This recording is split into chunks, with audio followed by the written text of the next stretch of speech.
What's going on, everybody? Welcome back to the live show. My name's Lee Irvin. Y'all know that. How y'all doing? Good evening, Taylor. You are in the house. What's up, Tom? Welcome back. Welcome back to the live, guys. How are y'all doing today? How are y'all doing tonight? I didn't know if a lot of y'all was going to tune in. You know, you got that thing going on at the White House, you know, the UFC fight, and y'all going to be checking that out.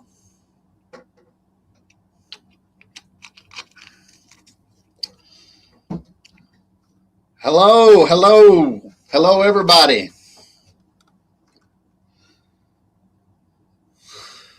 Oh, okay. Let's see. What's up, Dog House? How you doing, man? I saw your little clip today, a little short. That was pretty cool. Hey, Doghouse or Dalton, if you want to, anybody that wants to, you can go up to the top comment and come into the live. I'm doing like I did last Sunday. Anybody that wants to get in, they're more than welcome to, and I'll put them through, and yeah, we'll do the live. But yeah, guys, let's see. Ice Baby, what's up, Black Smoke? How you doing? Let's see. UFC baseball and Lee's live on the menu for tonight. There we go, man. Yeah, Troy won. Alabama plays Monday night at 2:00, or not Monday, Monday at 2:00, and yeah, we'll see how that goes. Let's see. What's up, Andrew? So if anybody wants to tune in to the live, get in the live with me, they're more than welcome to. Like I said, I got the thing pinned in the top comment, so you can go up there and look and tune in with me or whatever. So, but guys, turned 41 today. Today is my birthday, so that's why it says birthday celebration.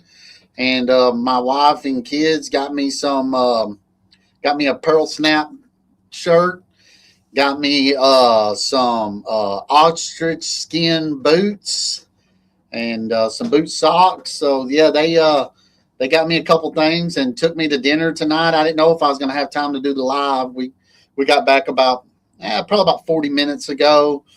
Went and had a little steak dinner and all that, which was it was really good, man. Spending time with the family. My oldest came out. He ate with us. Really cool, man. It was awesome. So, what's up, Service 25? How you doing, man? Doing good tonight? Did y'all get y'all's week done? Did y'all get y'all's list done? So, appreciate the birthday wish. So. Day at the lake and got burnt.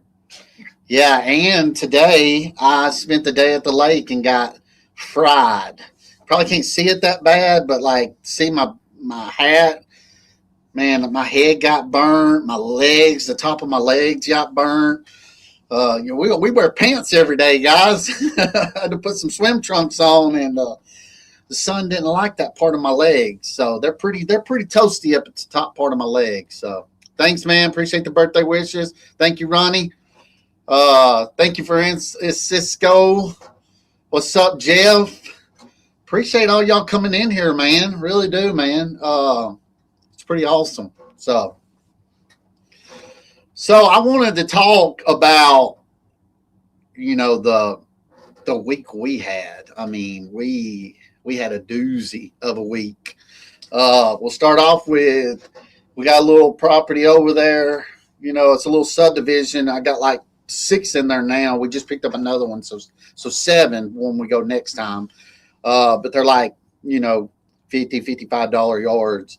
And Roberto and him was blowing in the back or something and knocked over this lady's pot that had like, I don't know, it's 25 or whatever, little small, like really small. She grew them from a seed, I guess, strawberry plants.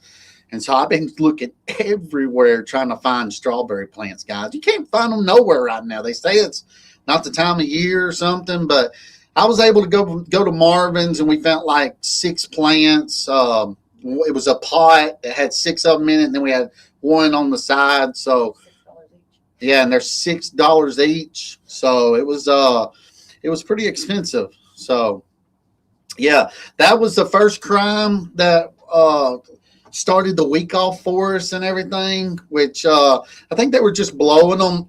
He was blowing the back porch area or whatever, and it looked just like a pot with weeds in it. I mean, it didn't even look like it would be a pot that you would think would be strawberries or something like that. So I think David knocked it over and it like all spilt into the sidewalk and everything. So we did the right thing. We're replacing them and everything for them. So that's good. And yeah, I got the lobster look, man, for sure. 25. That definitely got a little toast, man. Jeff, how you been doing, man? You been doing good? Staying busy?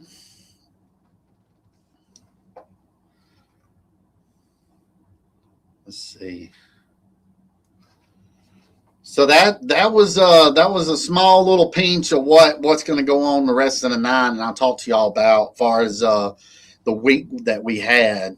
So a lot of stuff went down for sure. So is any of y'all gonna watch that fight tonight or the fights? I guess they got several, couple of them fighting.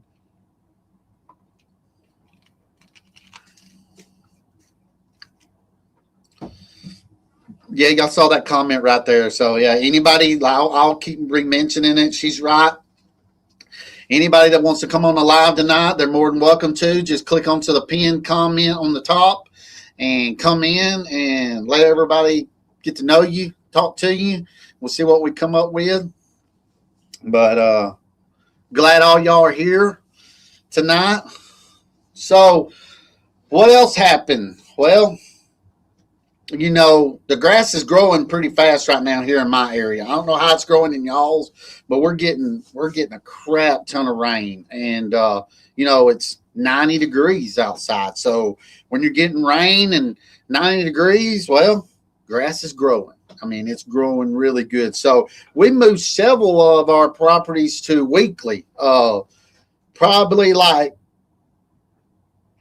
6 more properties we moved to weekly.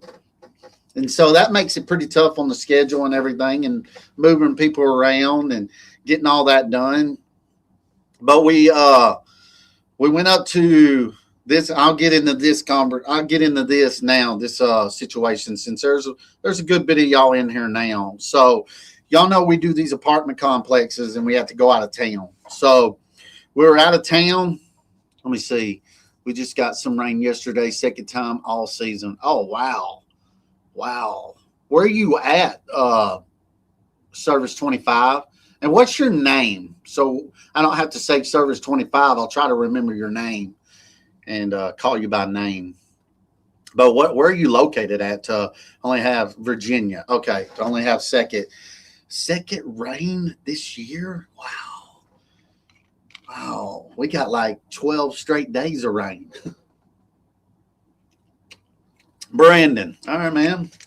There you go. I'll try to remember your name. I try to do pretty good at remembering people's name. It took me a minute on, you know, like Dalton's, you know, a couple others or whatever. But yeah, we'll get you in there. So Brandon. But let's see. Okay. Steep Chase Lawn Service. All right, I got you. There you go. It's 25. Is that how old you are? Let's see. What's up, Chad? Man, appreciate the birthday wishes. Thank you, man. Yep, just turned 41 today. Donald Trump's birthday. Me and him have the same birthday. Yeah, pretty cool. So, let me get all right. So we do these apartment complexes up north. And Roberto called me, and when he called me, 25 is the year. Oh, that's when you formed your LLC. I got you. That's cool. So me and Bill Clinton, same birthday.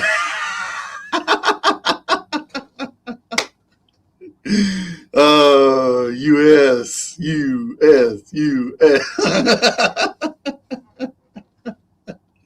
Oh me.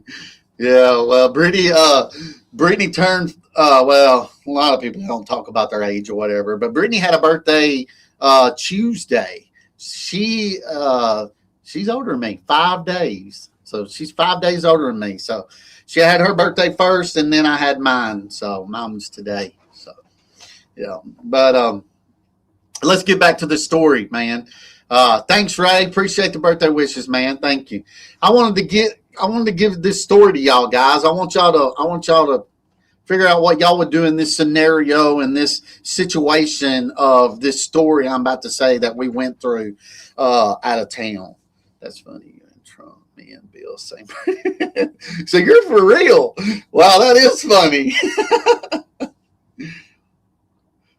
I'm here. I'm just here so I won't get fined. Oh, babe, appreciate you being in here, Ray. Thank you so much, man. Appreciate the yeah. But if you want to go live with me, Ray or Chad, click the pinned comment up at the top or Doghouse, and you can come into the live and hey, let us know how your week went. All right, so I'm going to get back to mine. And so Roberto calls me and he's like, "Hey Lee, I broke a window up at the apartment." And I'm like, "Okay." So I'm trying to figure it out, but in the background is this, and y'all know if you watch my channel before and all that, I've dealt with this this regional manager. Well, he happened to be up there when Roberto did that. So I can hear him in the background and he is just letting Roberto have it. I mean, he is throwing off every word to him, just going crazy on him, just cussing him, just talking to him like he's a dog. You know, Roberto don't speak that great of English or can't comprehend that great of English. So he's just looking there like a dumb, like not dumb, but just like a knot on a log, you know, and that guy's just going after him. And I said, "Dude, give him the phone, Roberto. Give that guy your phone and let me talk to him, you know, because he's like going crazy." He gets on the phone with me, man, and he's ready to have it with me. And I'm like, "Hey, none of that. We don't need none of that. Chill out. I don't care. It's a window. Accidents happen. If my guys broke it, we'd fix it. Don't worry about it." And then he's like, "Yeah, he broke the window, blah, blah, blah, blah." And I'm like, "Dude, y'all doing," and now, all right, little backstory. For the last couple months, they're reamping these apartment complexes. So they're reworking on them. They're doing things to the, concrete work, all that around there. So it's like a construction site too, you know. And I got some pictures here. Hopefully I can bring them up to y'all, whatever, I can't bring them up onto the live. I don't know how to do all that yet. But this is just pictures that Roberto sent me of it. And I'm like, "Hey, man, I get it. Accidents happen. But like, hey, man, they got a lot of rocks and broken concrete and all that." He did it with the mower, Chad, and the chute blocker was down and he was cutting away from it, which is kind of ironic, kind of crazy. Roberto told me this morning, he said, "Lee, as soon as I got to the lady's property, she already ran across and was saying I broke her window. I hadn't even got to the window yet." I'm like, "Oh." But I'm going to get accused for it because we're out there mowing and everything. But Roberto's like, "I ain't even got there yet." And I'm turning the corner and she's yelling and running out to the manager that I broke the window. And I'm like, "Oh, okay, I got it. I'm, some I have to deal with anyways. It's just part of it. As long as we didn't take pictures before we got there, we're not going to take a picture of every window of the building. You know that, Chad. You've done some HOAs and all that kind of stuff too. So I know I'm gonna have to pay it anyways. It's just the nature of the thing. But let me see if I can show y'all. All right, so like that's all concrete up in there, and then it's just a construction site, where they, there's some stakes and everything, bottles, they leave it all on the ground, and that's where they put like a picnic table back behind. It's all concrete, just scattered all over there, and they're expecting us to weed eat and cut it, but they're not cleaning anything up. So I was trying to explain that to the guy. I'm like, look, I understand we break the glass or whatever, but I told Roberto to take pictures because your guys are not cleaning up after, it's not my job to go in there and clean up all the concrete pieces, the pieces of wood, all the stuff that's involved in doing your construction site. We're there to cut the grass. There shouldn't be nothing there when we've been cutting it for 15 years. Now y'all are reamping it up, and now we have to go back and clean up the mess behind the construction crew. That ain't part of the deal. If that's part of the deal, then I'm gonna charge more money, for it and everything. So, needless to say, me and that guy really got into it pretty hard amongst each other. And this is the same company that, that guy called me the next day. Like, we resolved it. Cooler heads prevail, but at the moment and all that, I was like, look, dude, I'm cutting this apartment complex. This is one of them. They ain't paid me since March. I said, I'm old since March. Here we are trimming the bushes, cutting the grass. We broke a window. I understand that. But why are you coming on here screaming and yelling at my guy and me? Like, dude, I hadn't had a problem with you and from like a year and a half now since you started coming around. I've been cutting these for like 12 years. Go away.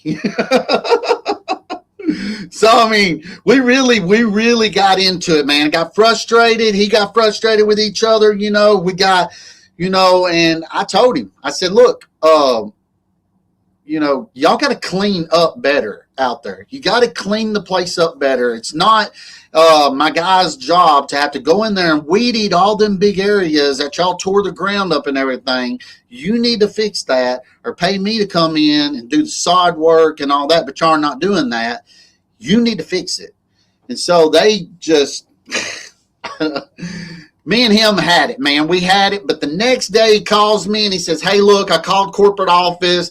They got some checks cut for you. You should be called up. You should get the checks Monday or Tuesday this coming week. And he said, because when we were talking the day before, he's like, are you going to lose these accounts because of a window? I said, no, I'm going to lose these accounts because y'all won't dadgum pay me. It ain't the window. It's because y'all won't pay me.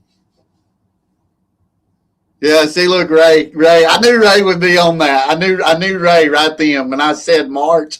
Oh, heck no. Oh, no, dog. Heck no. Yeah, it does make it kind of tough, though, Ray. For real, it does. It does make it pretty tough on, it's like you've always said, and I agree with it, man. I've been cutting these for 12 years, man. It's like they're holding my money for me. Like, I can hold my own money. I can take care of my own money, I don't need your help to make sure I don't spend my money on stupid stuff. I don't need you to hold it for me. So I get everything you're saying, Ray. I get what everybody's saying. Yeah, they don't allow spray.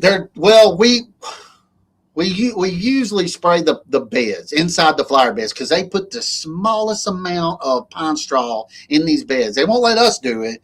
These are my lower end apartment complexes. This is not my higher end type places or whatever. This is a government owned, apartment complex or whatever, and they put the slightest pine straw in it.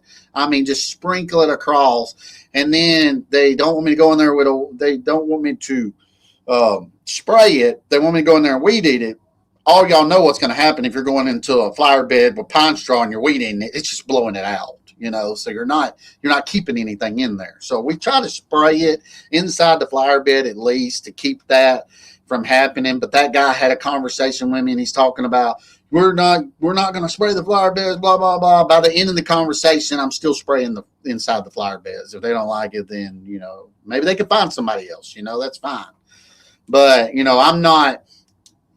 Because all we're going to do is create chaos, and there ain't going to be nothing there, and then weeds are going to grow up in there and all that, and it's just going to look like crap. So, now they need to stick with that. So, let me get back to some of these comments and see what people has said, because I rant and raved a little bit. Heck, I think Ray would just drop the deck, level that concrete out. Yeah, but there's cars around there, and there's windows, and we'd hit a window. So, I get it. Hey, man. What's up, Tank? Welcome, welcome, welcome in here, brother. Let's see. We do it on Bez, but he was strict about that too. Okay. Let's see. Yeah, I get it, Ray. I should be spraying just the straight up just the construction areas or whatever. I mean, they need to clean that up. That ain't our job. I bet Brittany said so, Buddy Lee straight. Yep. Yep. They all set us straight, Chad. You know that. Shoot, come on, dog. Let's see. What's up, Warriors? What's up, Randall? How you doing, my man? Appreciate you coming in here. Hey, if you got a little time and you want to get on live, a pin comment up at the top. Love to have you on. If you ain't out walking, hiking, doing everything you do, if you want to pop on here real quick, man, love to have you on here. Just hit that pin comment up at the top. It will pull you in here and you can go live. Any of y'all, anybody that wants to get on live tonight, click that thing on there, man. Love to have you. What's up, Hiller Customs, guys? That's the guy that built my hats, did Ray's hats. Any of y'all need a hat done or anything like that? He does all kinds of engravings and all kinds of stuff. So that's pretty cool. He's in here. Appreciate it, buddy. Glad you're in here. I'm on Baby Duty Mac, currently holding a bottle with my chin so I can chat here. Remember them days, dog. Woo! They grow up so fast. They grow up so fast, dog house. Oh, Dalton. They definitely do.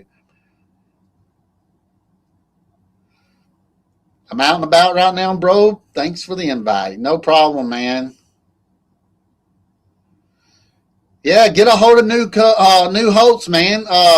Tank, if you know him real well, tell him to come on live and I'll put him in the live. Tell him to come in here and we'll put him in the live.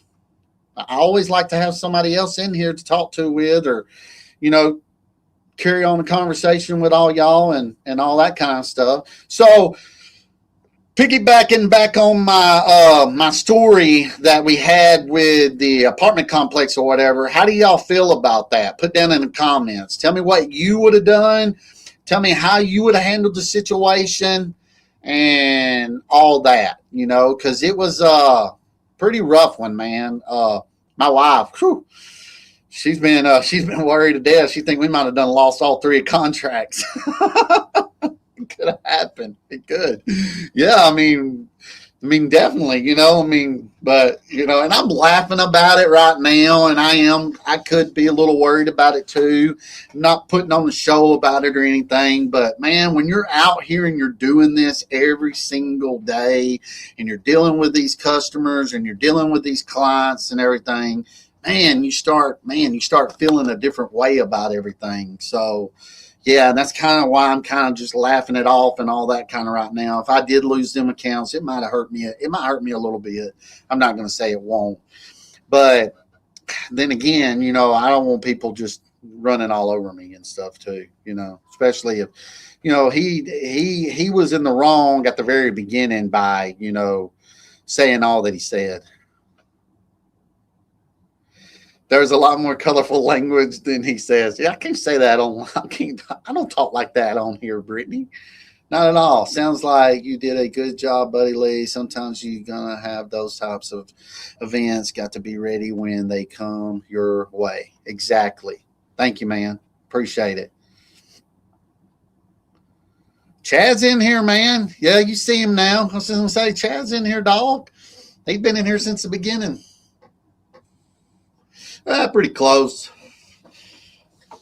I forgot we're already on 25 minutes. I need to probably change the times a little bit. I'd like for all y'all to pop in here as quick as you can, but I get it. We're still in, hey, man, we're in work mode, everybody is. I'm pretty sure, we're trying to get everything, get it wind down, get what we need. It's Sunday afternoon. We're fixing to pop into our new week. I get that. I think I saw that finally on Facebook just yesterday, Hiller Custom Laser. I didn't know I didn't know you got a store, but I did see that where you got your storefront and everything. How's it going? Let's talk about it. Do you like having your own storefront because now you're not working from the house and all that kind of stuff? So kind of moves business away from home. So now you can treat it more like a business. You don't get tangled up with the home stuff too. So.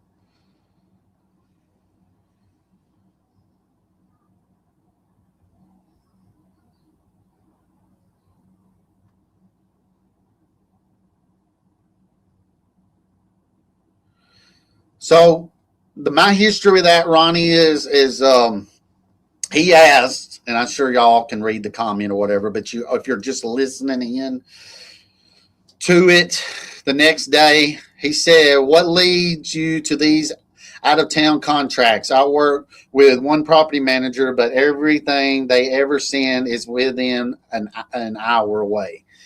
So what I do is, man, my history back with the out of town work or whatever, I got one apartment that I've been doing first. It's like 15 minutes away from my house. They couldn't find nobody up there at them two other locations. The same company runs all three of them, and I've been cutting it for like 1 or 2 years, and they couldn't find nobody, so they asked me to go up there and bid it and give them a price. That's how I landed them. So they already saw what I was doing here, and they were happy with it and on time and kind of giving them, saying what you'll say you'll do and then do it. So they already saw all that from me, so I landed the two up there. While I was already up there, I started landing other stuff in the area, so it makes for a better day. That's why you see I do these gas places and all that all over too now. So that's it from if anybody's listening in and wanted to know. Let's see.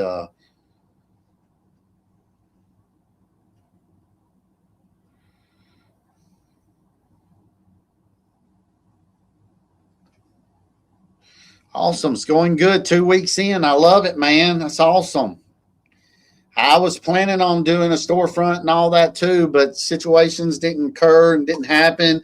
And I'll probably tell you, you probably know, it's right across from Sonny's Fast Track. I was wanting to try to get that place right there with that lay down yard, and it just didn't work out. So, will something else come along and come up for us and everything, which would be great. So, Tank, did you get a hold of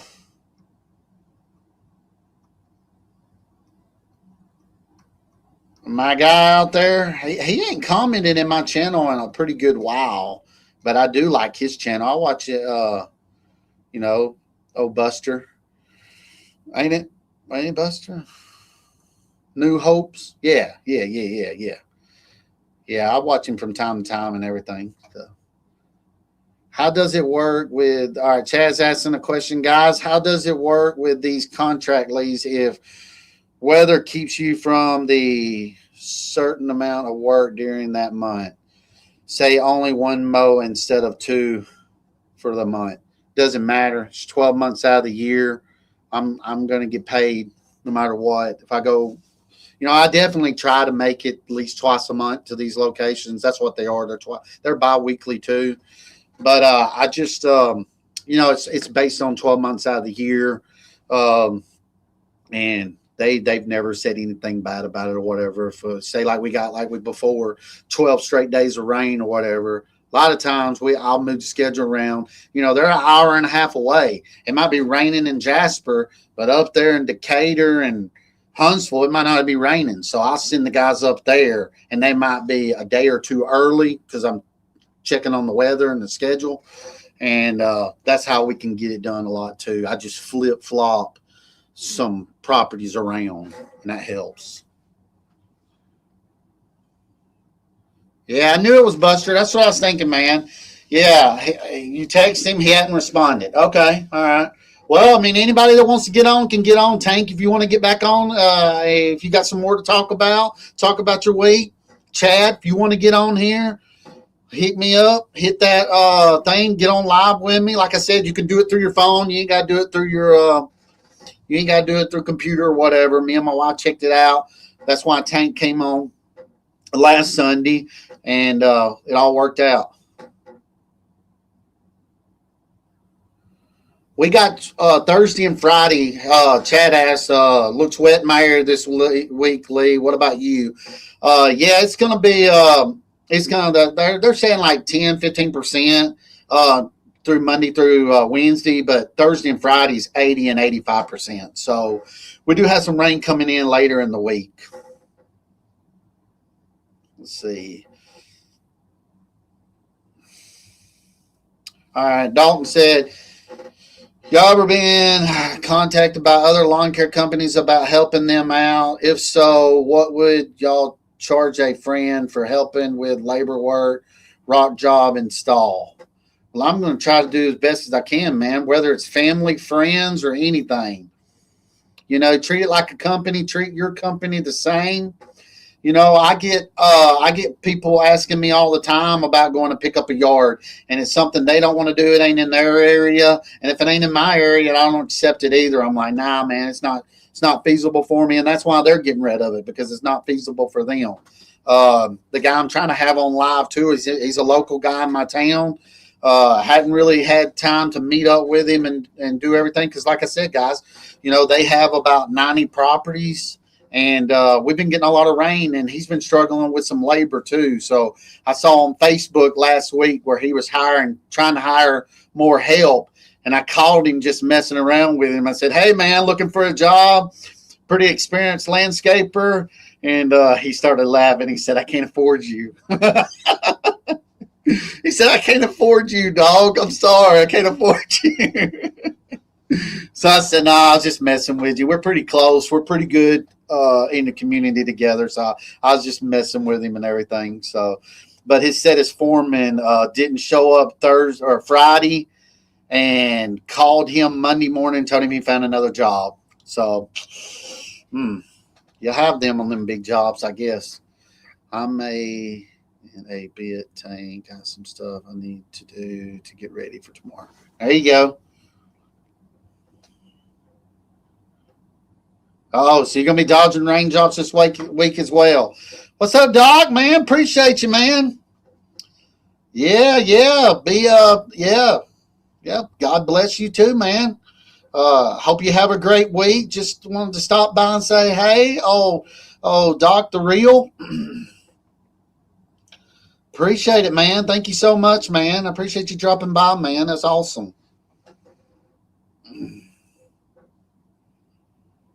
Doc, you gonna watch the fights tonight on the White House lawn? Is that what you're doing?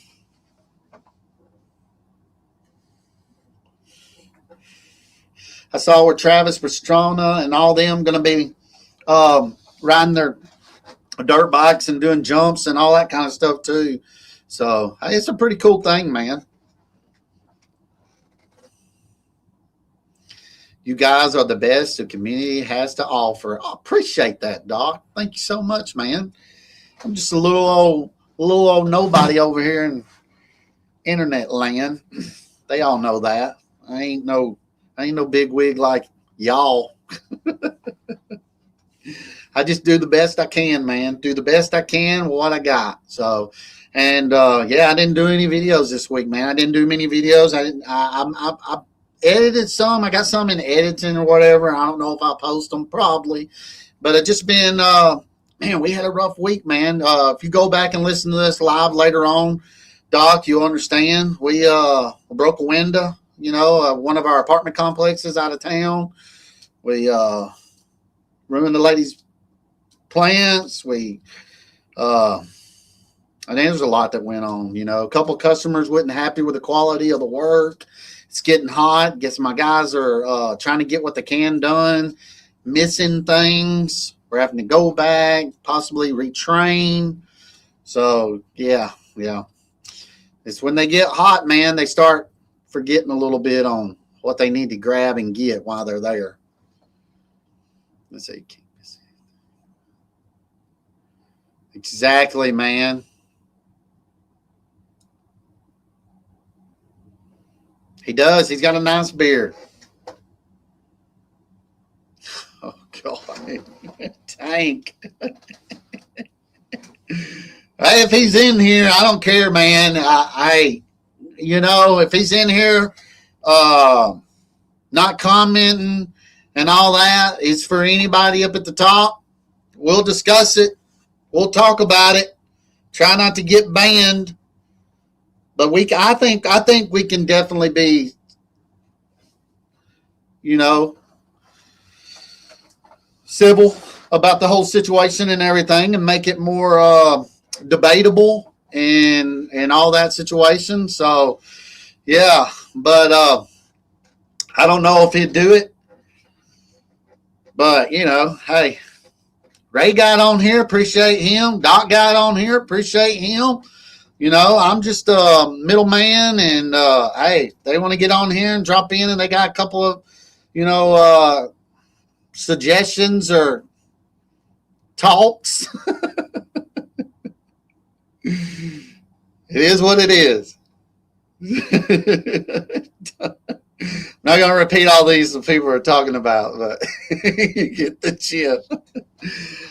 Ben Hendricks, what's up, my man? Appreciate you making it this Sunday. Thank you, dog. I appreciate it, man.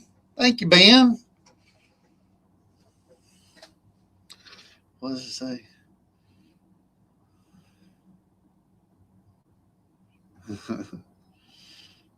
Let's see. Appreciate the birthday wishes, too. Thank you so much. Turned 41 today. 41.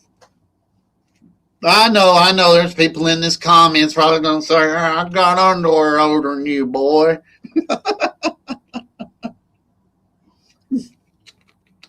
I got underwear and socks older than you, boy.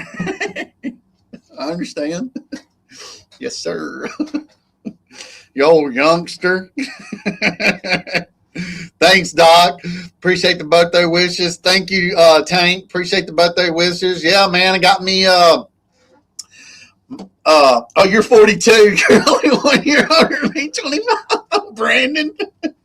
No, my wife and them, they got me a pearl snap shirt. Country boy. Got me some boot socks and got me a pair of ostrich skin boots. They look good, man. I can't wait to pull them out, wear them. And took me to dinner tonight. So had me a little steak dinner and all that. So it was really good. So appreciate my family for doing that. So my wife and I got a bunch of work going on, wanting to stop and show love. I'll try and listen and respond when I can. Thanks, man. I appreciate it. Thank you for being in here. Just leave it running. Just leave it running. Let's see. I wish I could see how burnt his legs from the lake. Yeah, I got them toasty, man. I got my legs toasty at the lake. My legs don't never see much sunlight. We wear pants all the time, guys. And yeah, that's another thing. They took me up to the lake to my mother-in-law and them's. We went on a boat ride and had fun in the lake. And it's just a great day, So great birthday, man. I couldn't ask for anything better. I'm going to be a rodeo clown. If that's what they want me to be, I'll be that rodeo clown. Let's see. How about you the same thing as last year of a bigger box? Let's see.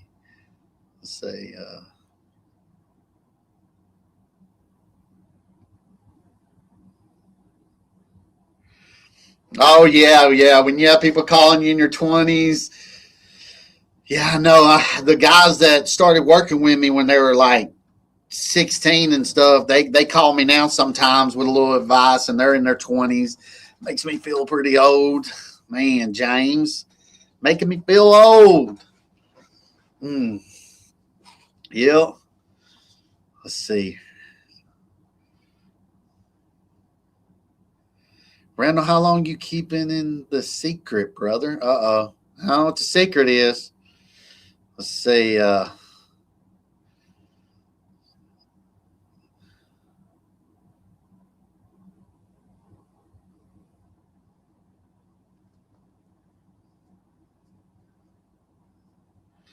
Okay, I did see your short earlier and everything, and you were wondering, and I didn't comment. I have a hard time commenting a lot of people's stuff, especially a short or whatever. I just kind of scroll through it or whatever.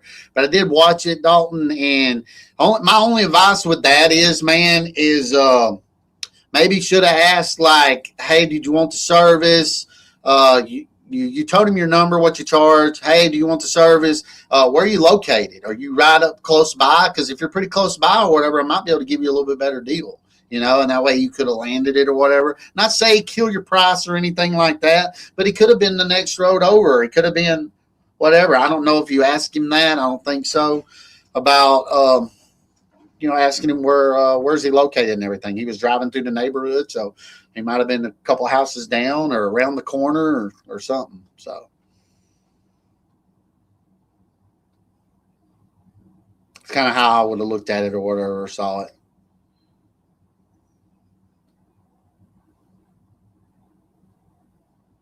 New vid tonight. Elite's got a new vid tonight. Yeah. That's what I'm talking about.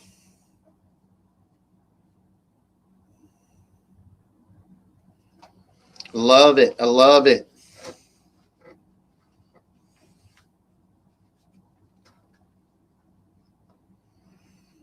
Doc, what all you got going on next week, man, before you leave out of here or whatever? You got a bunch more trimming jobs going on, mulch, just mowing. How's your weather looking? Feed us in a little bit on what your next week looks like before you hop out of here, if you don't mind.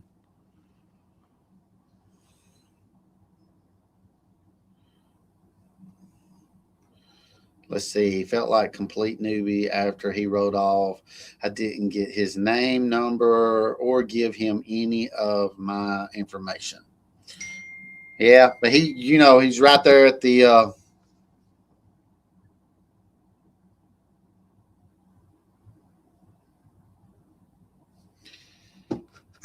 yeah. I get it. He you're out in the field and all that. You went by your truck, probably didn't have a business card on you. I try to keep a couple in my wallet, that way I can pass one out real quick or whatever. But like Doc was saying, man, it just takes time, man. You'll get it, man. It comes with everything. All right, Doc said 53 yards, big hedge job Tuesday, and finally mulch job Saturday, but rain could be a problem. Stay tuned. Stay tuned to his channel, guys. If you ain't subscribed to him, go ahead and give that man a subscribe. He's so close to 10,000 subscribers, man. It's unbelievable, man. I know he's going to give me away something when he hits 10,000, and I can't wait to receive it. No, I'm joking. I do love you, dude. So, yeah, if you're on here and you ain't subscribed to him, something's wrong. And I'm sure everybody that's in here is subscribed to him. If you ain't, shame on you. Same way with Stay Relentless podcast. Ben, you need to be hooking him up. Dalton, all these guys in here, man. All of them that has a channel, please go over to their channel and subscribe to them. They're showing a lot of love, and they show y'all a lot of knowledge in these lives in the comments, which is awesome. So give them a subscribe. Tell them, hey, came over from Lee's channel, whatever you got to do, man. But I appreciate it. I appreciate all them being in here. Make me feel like a rock star. Every time I do a live and they're in here, man, it makes me feel really good. I got a fly coming in my little basement or whatever. Hang on. Give me a fly swat. Let's see. Let me go back a little bit because a lot of people were...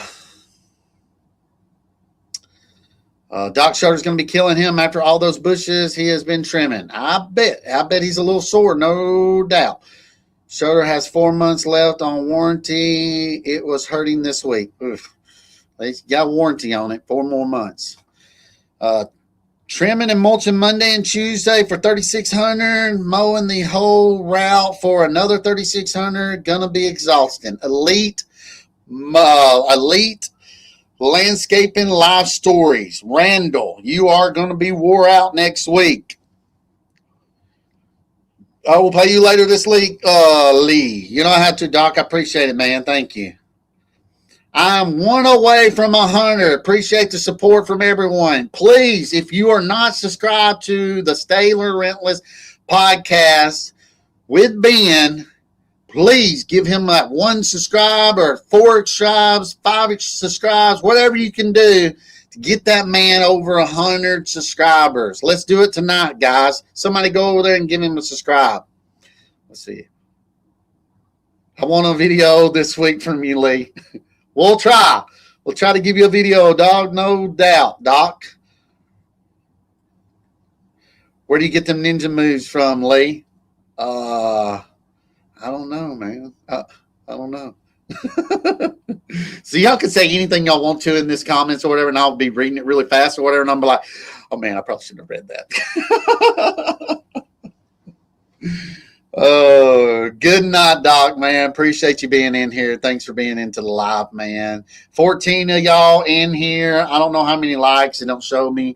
Don't show me on the likes, but I appreciate all y'all being in here. Thank you.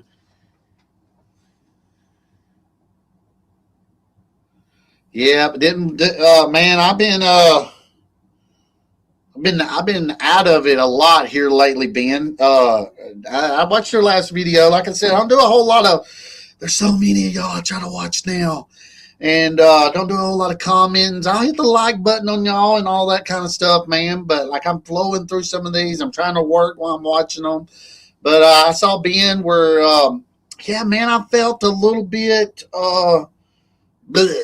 If you want to mention it, about this week and doing a video, doing anything, man, I just wasn't, my head wasn't there.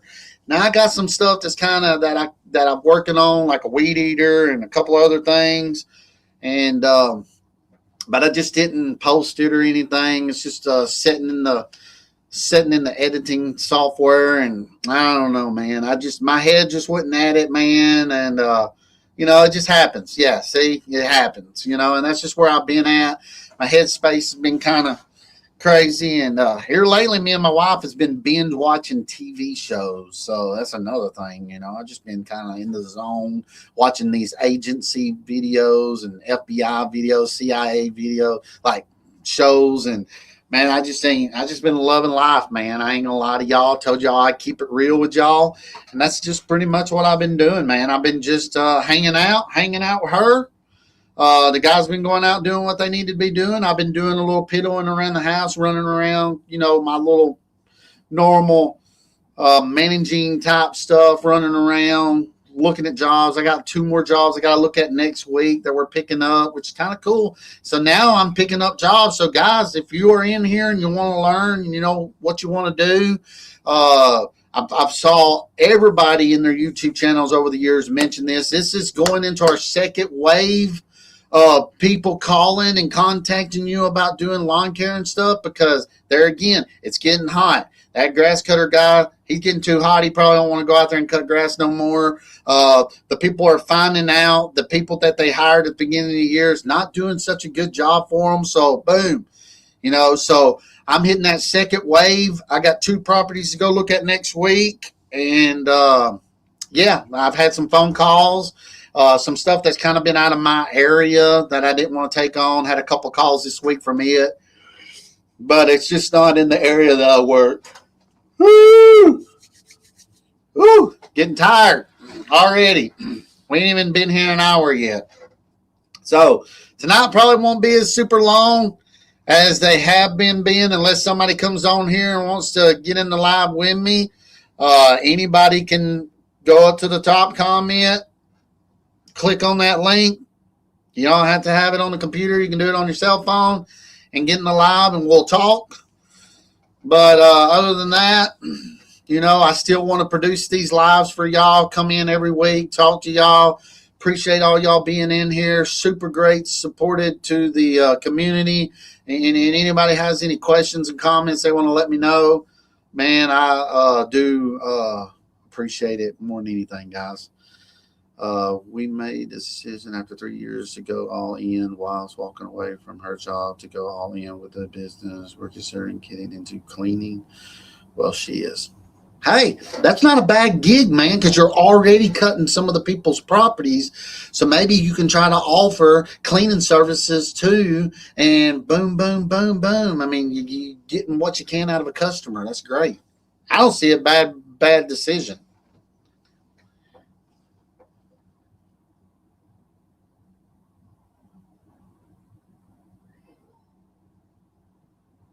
See? There you go. Ronnie said definitely that second wave here time in Tennessee also. Picked up a new one yesterday. Said the other guy ghosted them for a month now. See? It's getting hot. They're finding out that they don't want to cut grass or whatever. So Ronnie is, hey, showing us what we're talking about. I'm saying the same thing. I got 2 more properties I got to look at next week. And, it's just this is a second wave. It happens like this every time around my area. We always hit that first wave, spring, rush. Then we hit the second wave going on into the summer, getting hot. And you find the ones that are didn't do such a good job for the people at the beginning of the year.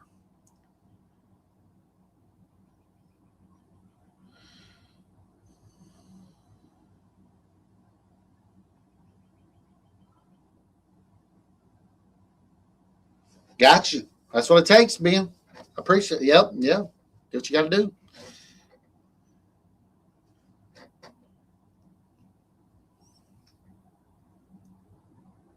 Hey, Dalton. Same way, brother. I did it for my wife. After we had the baby come, Sawyer. He's 19 now.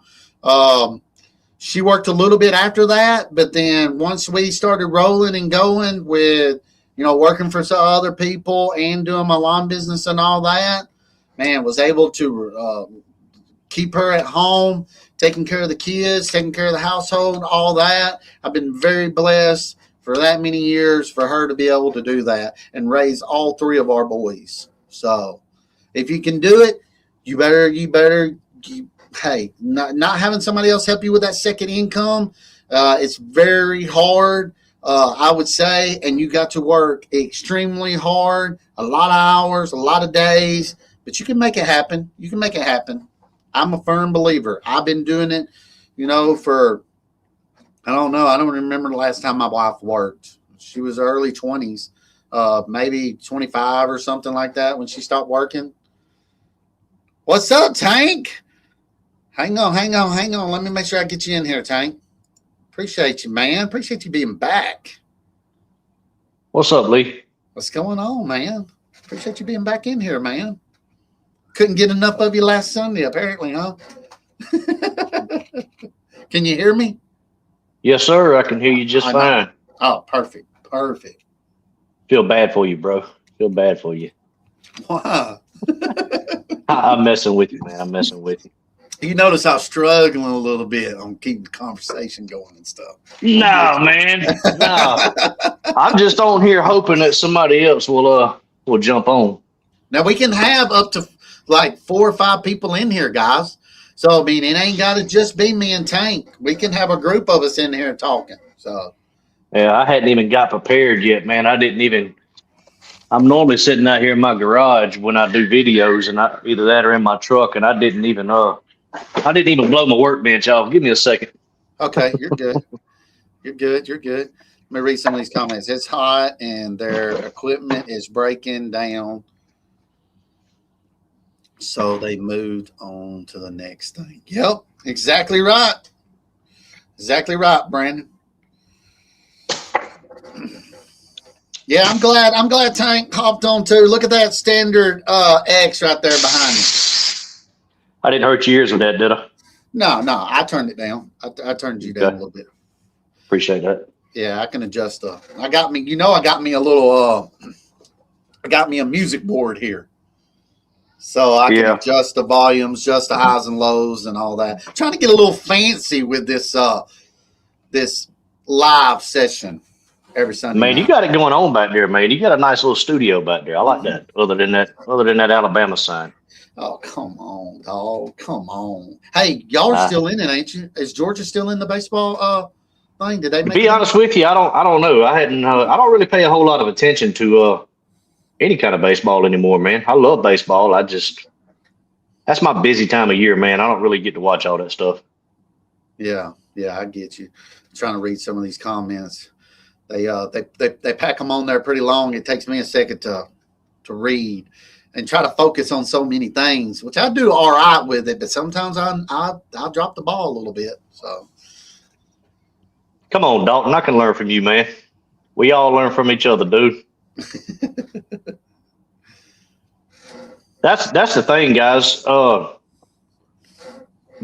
think just because you haven't been doing this for a long time that people can't learn from you, man. Put your videos out there. If someone asks you to get on live, man. Everybody's got something that other people can learn from. exactly. I know that's like if you get a job somewhere, most people, when they're giving you an interview, they're going to tell you,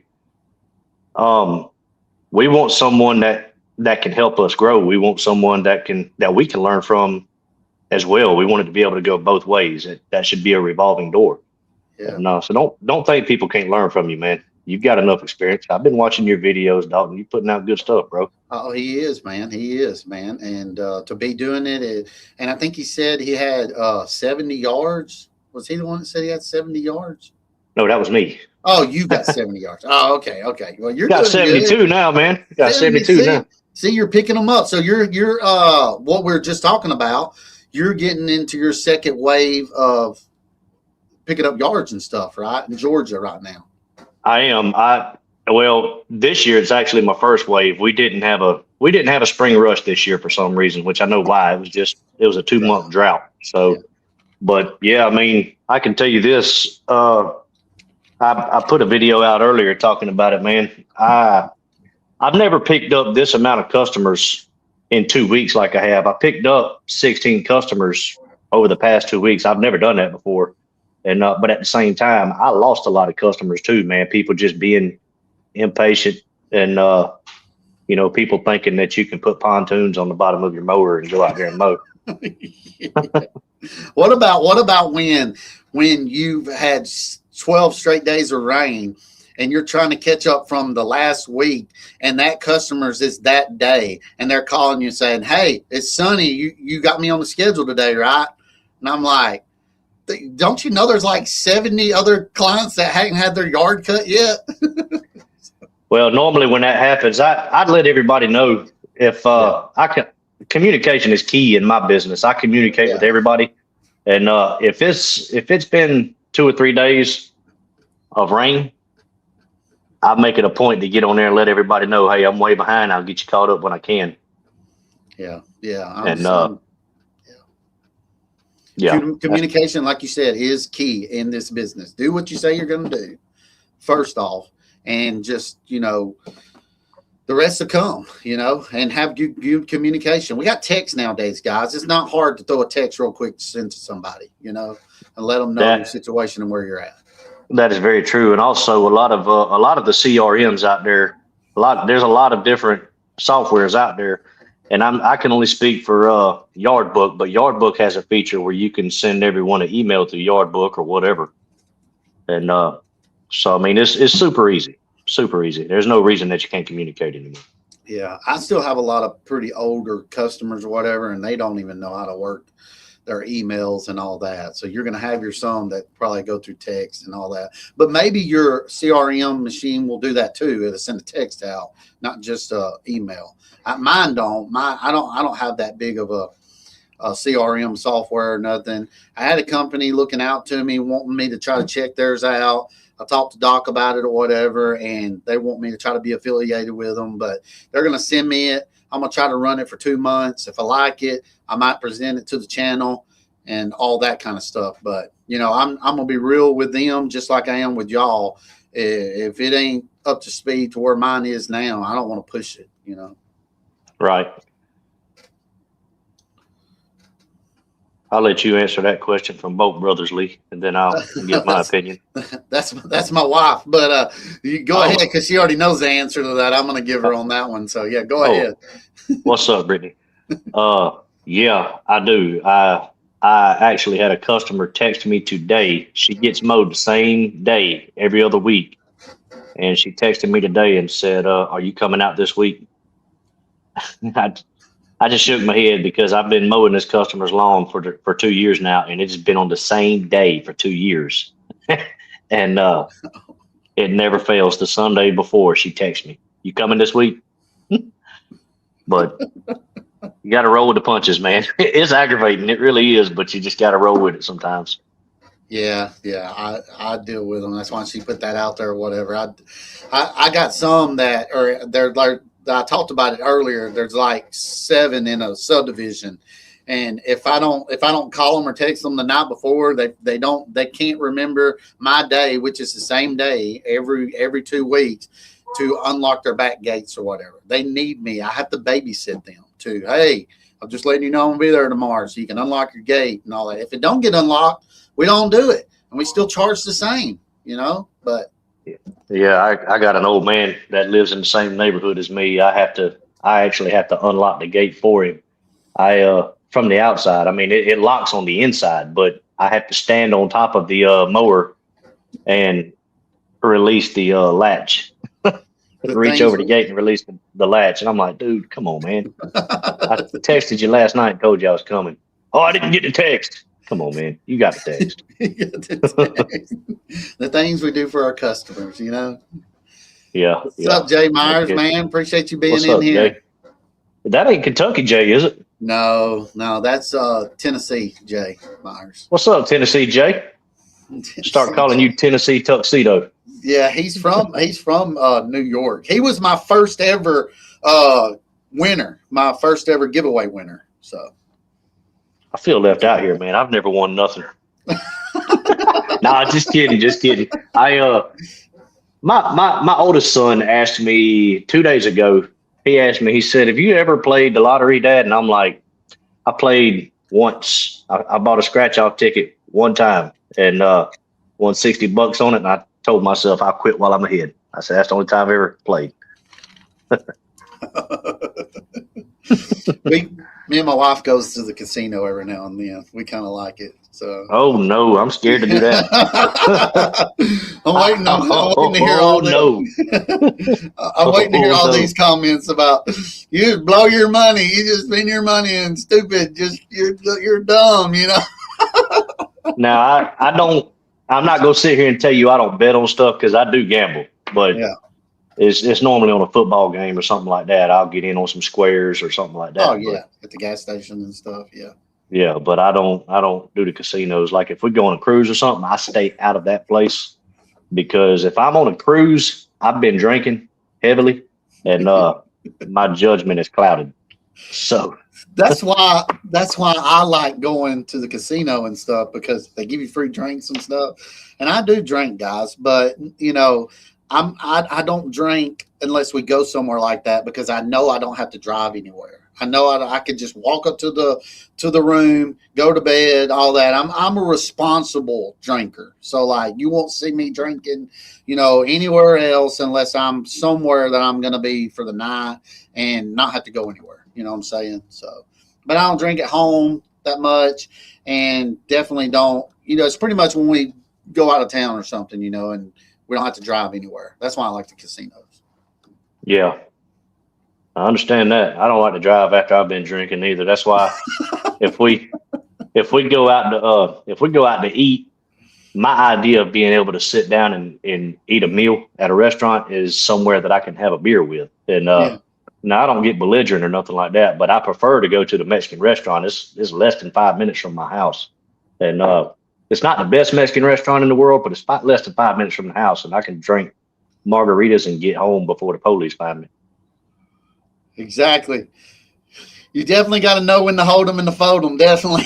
I've lost my butt the last couple times we went to the casino, man. We were going to go this weekend for my birthday and everything. And, my wife's birthday was Tuesday. So hers is the 9th, mine's the 14th. And she's 5 days older than me. But we're going to go celebrate our birthdays at the casino. But the last couple times we went, I ain't gonna lie to y'all, we lost our butt. I gotta take it easy. I gotta build my bank account back up before I go wandering off over there again. They got me. Yeah, your wife just mentioned that. She said we've won a lot, but we lost a lot too. Yeah, I've hit some big jackpots, man. I won 13.5 before on a jackpot. She won like 8,000 at the blackjack table. I've won like 5,500 at the Baccarat table. I won a $9,000 slot spin. I mean, we've done pretty well, but they kicked our butt the last 2 times. Yeah. They got some of their money back. Not Yeah, all you're of it, gonna but they break got some of it. casinos. Yeah, no. Somebody said I need to have Langley here. Dude, she's big time, man. She ain't gonna come to this little lawn care channel. She's from Alabama. She would hire somebody like us to cut her grass, but she ain't coming on our lives. No. Exactly not. She probably wouldn't even hire somebody like us to cut her grass, to be honest with you. Gonna hire one of them multi-gazillion dollar companies. Yeah. Oh man. I'll tell you what, Thanks, man. James. Have you ever thought about having your wife on and just having her in the lab and you and her go back and forth, interview her, ask different questions? Oh man, she'd be mad at me. Well, I'm asking. I don't know if you've She ever don't- watched Go ahead. Go ahead, watch the what? I don't know if you've ever watched the Sean Ryan show, but I watch Oh, his stuff a lot. Yeah. And I know he had his wife on there, and she actually interviewed him, and that was a pretty good episode, talking about how he came to faith and all that good stuff. It was pretty neat. Yeah, that's awesome. Yeah. Yeah. She don't like cameras too much, man. She don't like being on camera. She don't like Yeah. being. She could care less about all of it and all that. But we do. My wife's the same way. We do like the Sean Ryan show and everything. We used to. So some stuff can understand. change a little bit. You know, I don't want to get into I all understand. that. You know that. I get it. I understand. Let's say I had a property cleanup that I did. The yard was full of fleas. Ooh, chiggers. Same day I got glazed in sensitive area. Ooh, Ben. Wow. Yeah, I don't like chiggers and all that kind of stuff, man. Whew, that's rough. Have That's you awful, dealt Ben. with? Have you dealt with yellow jackets or anything like that this year? Have you hit a yellow jacket hole or anything like that? Are you asking me or Ben? You. I have not. If I'm being 100% honest, I have never hit a yellow jacket hole while I'm working. Yeah, I've only dealt with yellow jackets one time.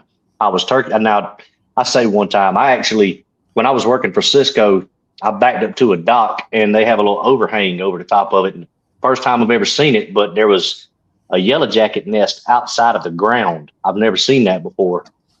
But it was right above where I had the truck, and when I threw the door up on the truck, it shook that yellow jacket's nest, and they tore me up.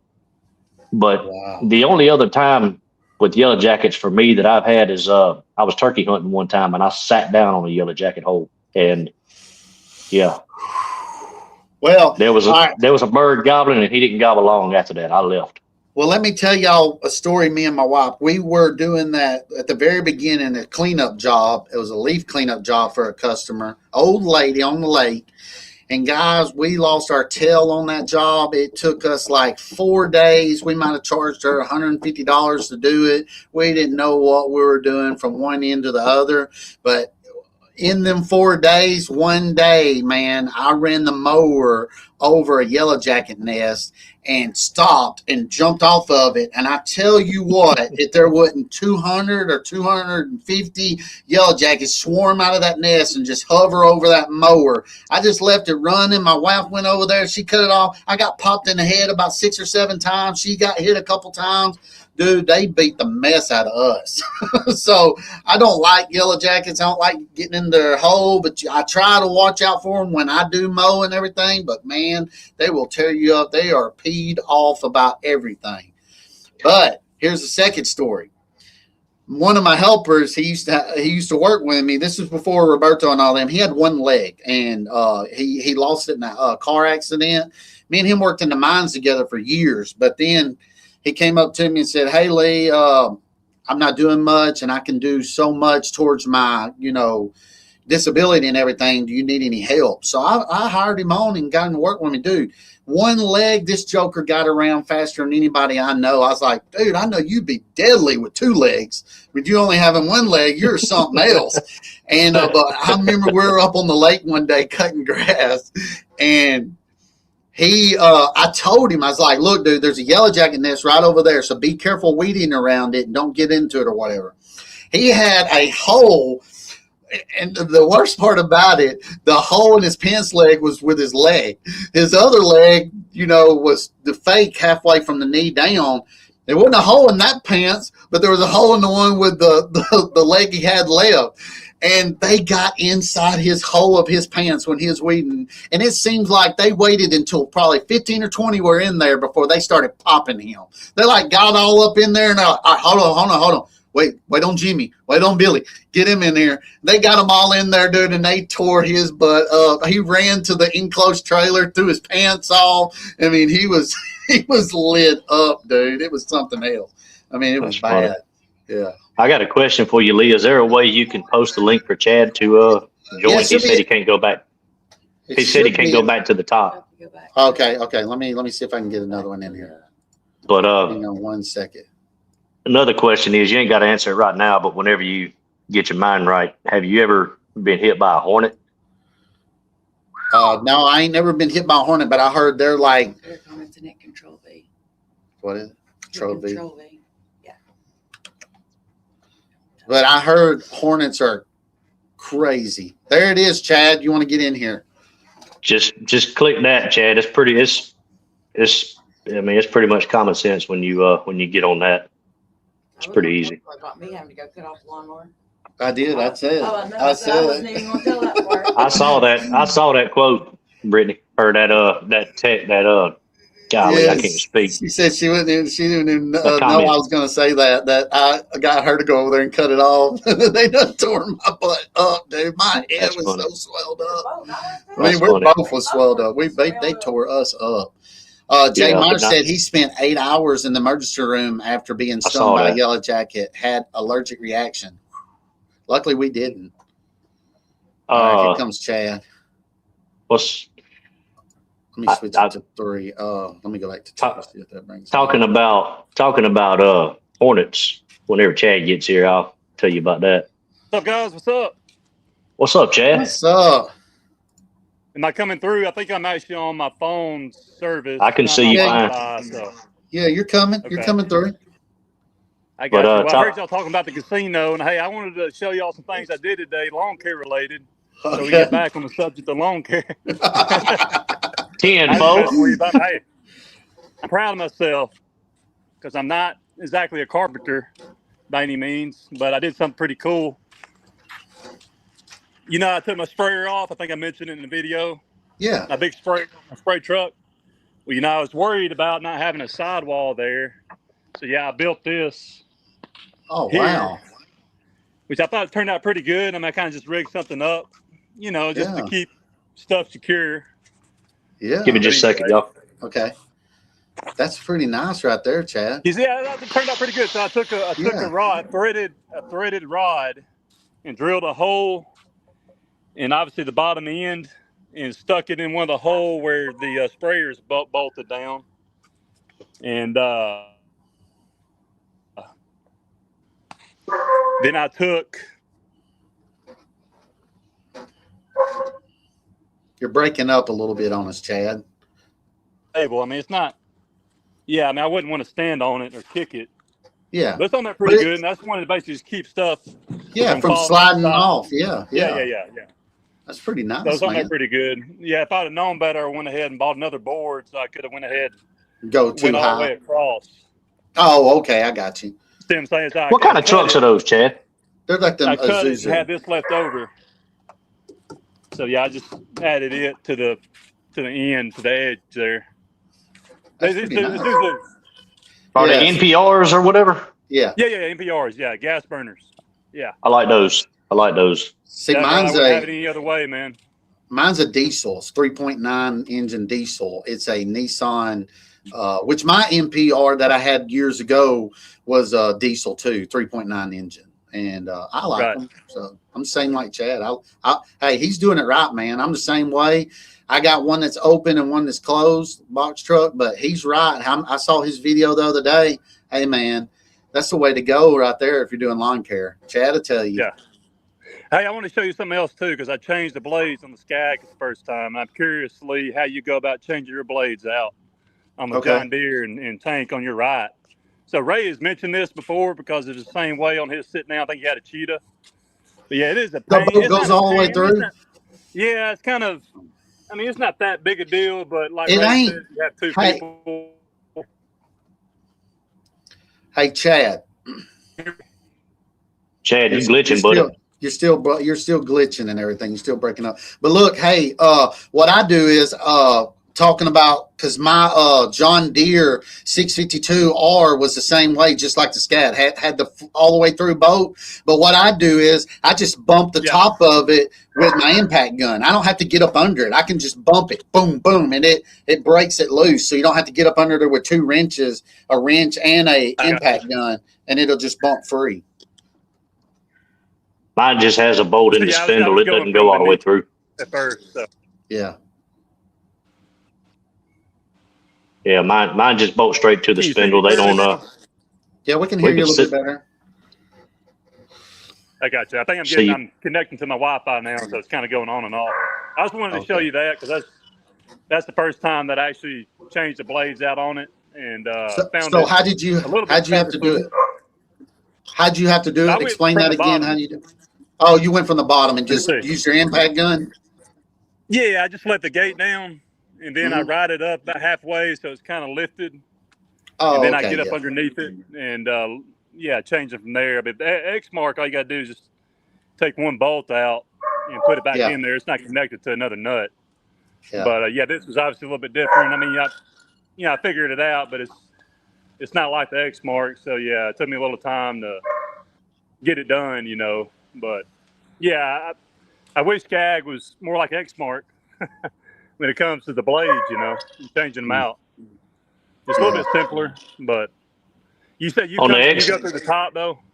Not now. My new ones are like how Tank's saying right now. My new ones, like Matt's saying, my new ones, it just screws up, and then that's all. You don't have nothing on the top of the spindle or nothing. It actually has the grease fittings in the top of the spindles.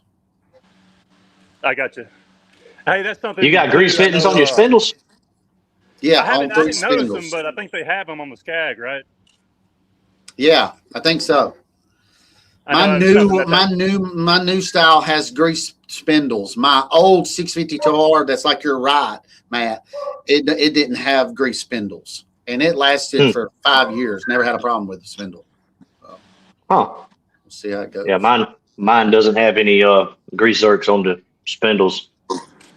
Mine don't have many grease fittings, honestly, man. I mean, even on the casters, it's got 2 bolts on there. I can take those bolts out and screw in a grease zerk if I want to grease the casters. But I don't have many grease fittings on the. Matter of fact, I don't think I have any on the right standards. Come to think of it, you probably don't. What about with it raising up the deck and all that? It don't have a spindle. Insert in between the bars or nothing where you'd have to grease them or anything. No, man, it's it's so simple. I mean, there's no gears or anything as far as raising the deck. It just pulls it straight up.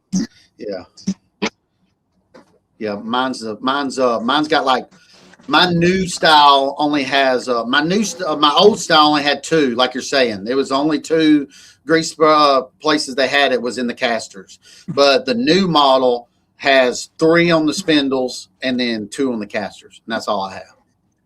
Gotcha.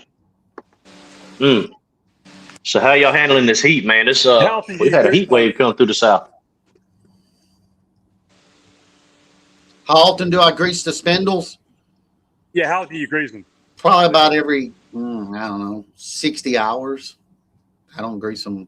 I don't have to grease them that much. I think if you over grease them, you're going to bust the seals out of them and everything. And I think that's what that one guy on the YouTube channel, Off the Path of Kevin, what I was going to say. Yeah, he was blowing them out. He was just using them too much. Greasing them. Off the Path of Kevin. I think I've watched that guy before.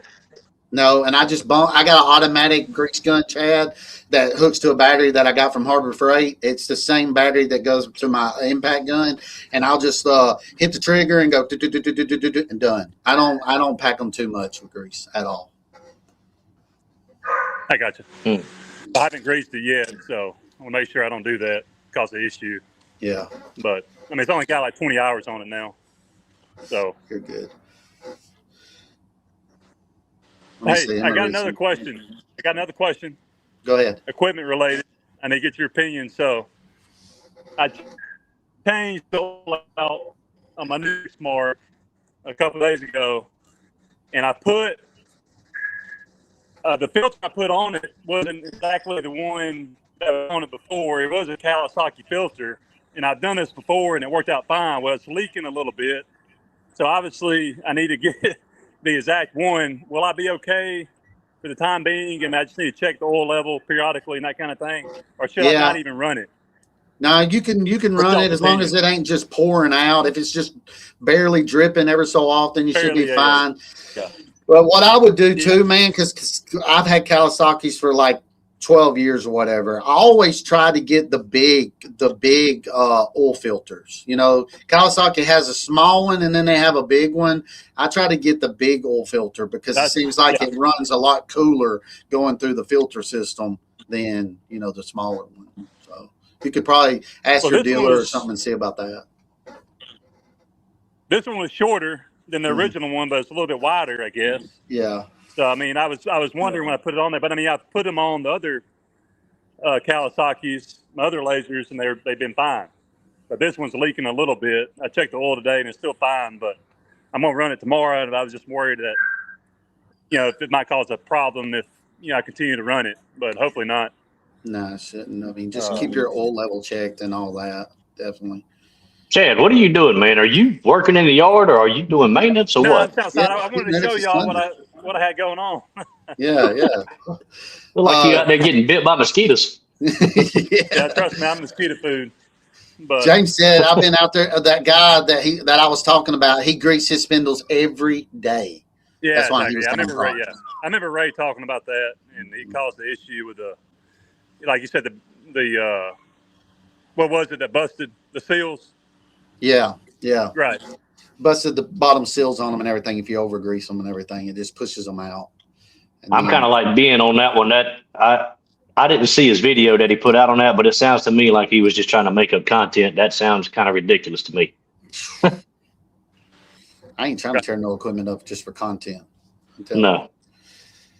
Well, another thing that happened to us this week, because in my box truck, I got the, they're called Rubbermaid Fast Tracks, and that I got them mounted on the wall, and you can, like, you know, take them off and take them on, like for garages and all that. Well, one of my weed eaters fell and landed on the mower while Roberto and him was driving and broke the trigger on one of the FS70s. So I got a video coming. I don't know if I'm gonna post it. I probably will, but I switched out two weed eaters to make one. And I talk about, we have 3 in our company, 3 weed eaters. I got the 91R and then 2 of the FS70s. And I'll probably end up just going and buying another 70 or whatever, just because they're $400, man. And my guys will run through them about a year and a half and 2 years and get another one. They just like them lighter because they're doing them banks. Them banks are horrible, guys. The FS70, it's going to be even lighter than the 94, Lee? Yeah. Yeah, Okay. yeah. I think it's like probably a pound, I think is what they say, lighter Same than power? I mean, obviously less power too, though. Yeah, probably a little bit lower on the power or whatever, but you know what I'm saying, you know, we're doing regular maintenance and everything, guys. That 70 has worked really good for me for like 10 years. But like I'm saying, I'm getting probably 2 years out of that weed eater. But you got to realize, guys, my guys are spending 20 hours every other week with 2 weed eaters weeding them banks. That's straight weeding. That's crazy. They're putting much it more than 2 years. Yeah, they're putting it to town, man, on them weed eaters. I love the That is 94s, crazy. by the way. Yeah. So they're using 2 weeders and putting 20 hours on them. Every other week. That's a lot of weed eating, man. Yeah, them banks are something else, man. They're like long as a football field. They're probably 80 foot, maybe not 80, probably 50 feet wide, and there's 9 of them on them. I think you might have met your match there, Chad. I know you claim to be the fastest in the country on weed eating. I believe these guys got you beat, dog. We get it. I don't get it as much as I used to, man. But for the first probably 3 years, I took care of that place. And that's what I was mentioning a minute ago. The guy with one leg, he handled them banks like it wasn't nothing either. The only reason why he left me is because he kept breaking his foot on, you know, his mechanical foot or whatever, and having to go get parts for it. And them legs and everything, he told me they're like $60,000, dude. I mean, there For what again, he leg? has insurance and all that, but on what leg? His robotic leg. $60,000. That's a lot of money for one leg. Yeah, I know. Yeah, but would you give up $60,000 to take one of your legs off? No, yeah, we're not gonna get into all that. I want my legs. I want my legs, dude. This ain't no Forrest Gump stuff here. I want my legs. Chaz back in here. I had to get out of that garage, man. It's hot in there. Brandon said that 94 is Hey, nice guys, I'm and not sure if you can live. hear me. I can't hear y'all. I don't know what happened. My dad tried calling me. I think he cut me off. What? Can you hear us now, Chad? Nobody's down here. No, nobody's down here. Okay. Wife's looking for one of my kids. She said, "Is he down there?" I was like, "No, nobody's down here that I know of." I'm back. Chad, can you hear us? Yeah, I can hear my dad try calling me. I think it messed my microphone up and all that. I think it messed your camera up too. Couldn't see you either. Yeah. Yeah, it cut me off. As soon as he called, it cut me off. Oh, I Yeah, it was a got you. blank screen. I got What are y'all you. talking about? Well, Doghouse said my weeders wouldn't make it a day with Lee's crew. Jeez. They wouldn't. I don't know. They probably would, man. They do a lot of weeding, man. We do a lot of weeding in our company, you know. Before I realized What you do wasn't. use? I What? use Echo. I use Oh, Echo that's right, okay. 2620. But Gotcha. I was telling you, Chad, before I realized you wasn't in here, that we couldn't see you. You got cut off or whatever. I know you Yeah. claim to be the fastest in the country on a weed eater, but I think Lee's guys got you beat, buddy. 20 hours a week. Hey.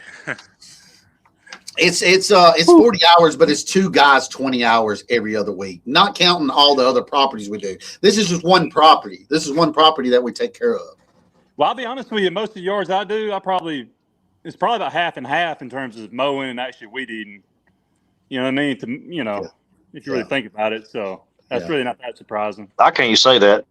I've got a few places that I do a lot of weed eating. Like I've got a ditch up pretty close to Clark Hill Lake. I'd say it's probably about 300 yards long by about, I don't know, about 15, 20 feet wide at the widest. And I weed eat that once a month, and then I've got a few pond dams I weed eat, but most of it, man, it's pretty much cut and dried. These cookie cutter properties that I do. Yeah. Do you mainly have small properties, Matt, or you got bigger ones? Yeah, he said 1/4 acres, I think, do. last Sunday. I do. Yeah. That's I what have prefer. some. Yeah. Yeah, most everything I got is 1/4 acre or smaller. I do have some that are some of them are 1.5 acres, 2, 3 acres. I had one that was 4 acres. I had to let that guy go, but I do have a handful of bigger properties.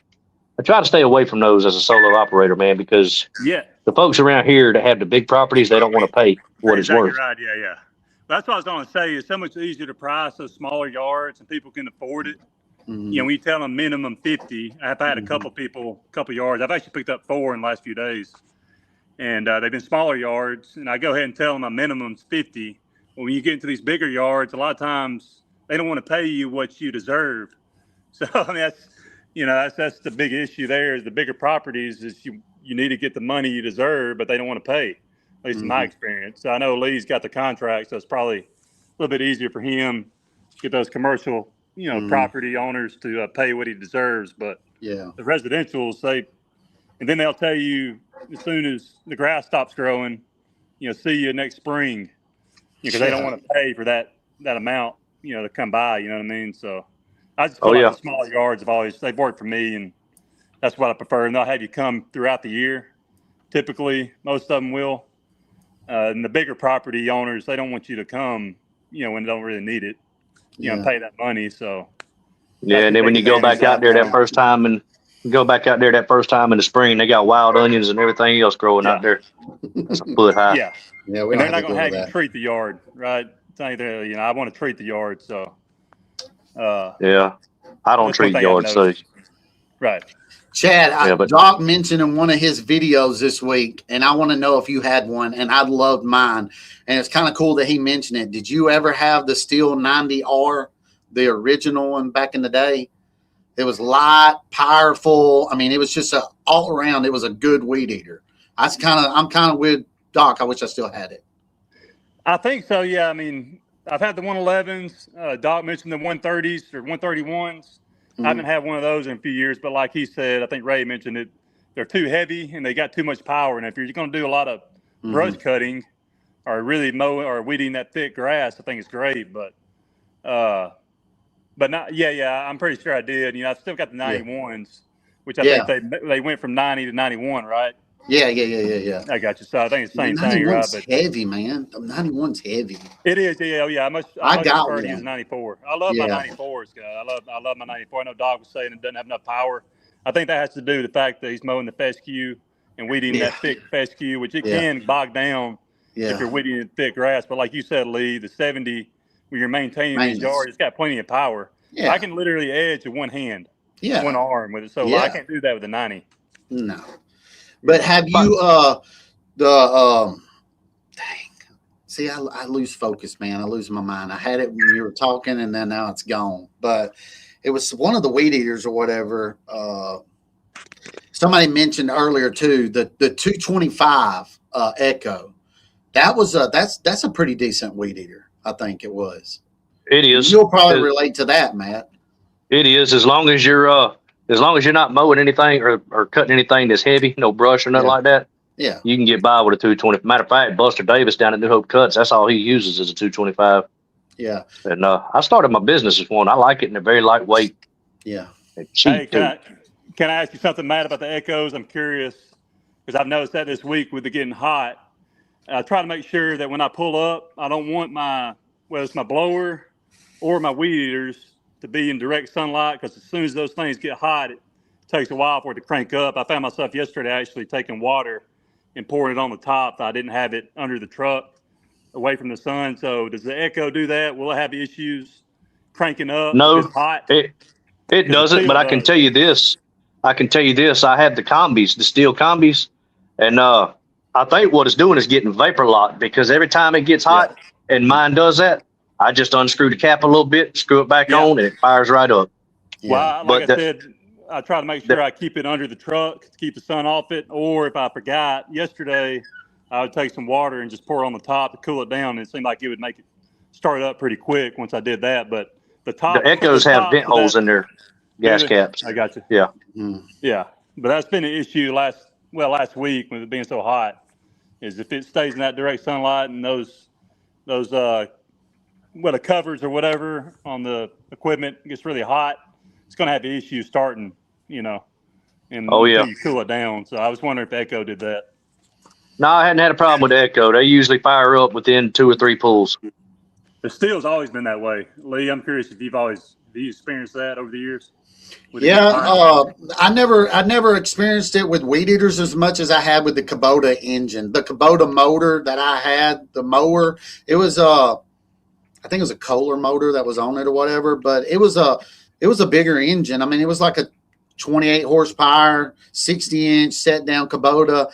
But the Kubotas have the shield over it, like a hood. You open it up and then close it. But every time I would run it in my enclosed trailer in the heat, it would vapor lock. I mean, it was bad. It's ever since I went to Tri Green and John Deere, I never had that vapor lock. I've never heard of a mower doing that. Mm-hmm. What do you think caused that again? It was probably the heat, like y'all were saying too, and then being in that enclosed trailer. I got you. Okay. Yeah. I don't think I've ever had a mower do that in the heat. It seems like they've always generally started up pretty easily, but it's just been the stick equipment, the steel stuff that does that when those covers get really hot from being in the direct sunlight.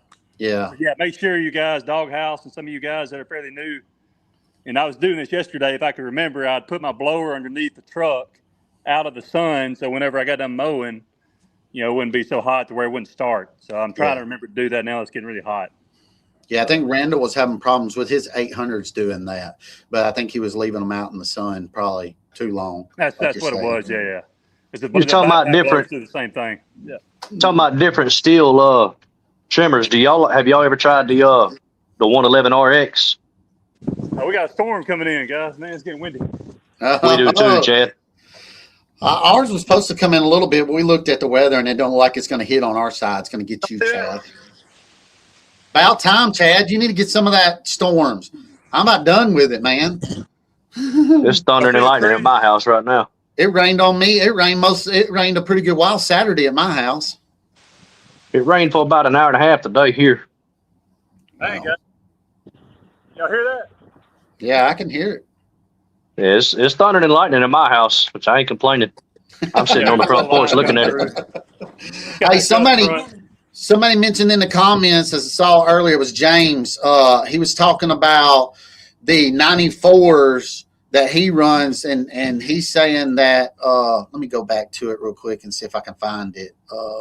Yeah, I have the 94 also, Lee. Love the trimmer, but dang, it's heavy to pack around for sure. So he's thinking that yeah. But I was going to mention this, Chad, too. The 94s, I have the 94 HL, hedge trimmers, and I do kind of like them. I mean, they give a little bit of power and all that. Like, I have the ones that do the articulating, and then I have the straight one.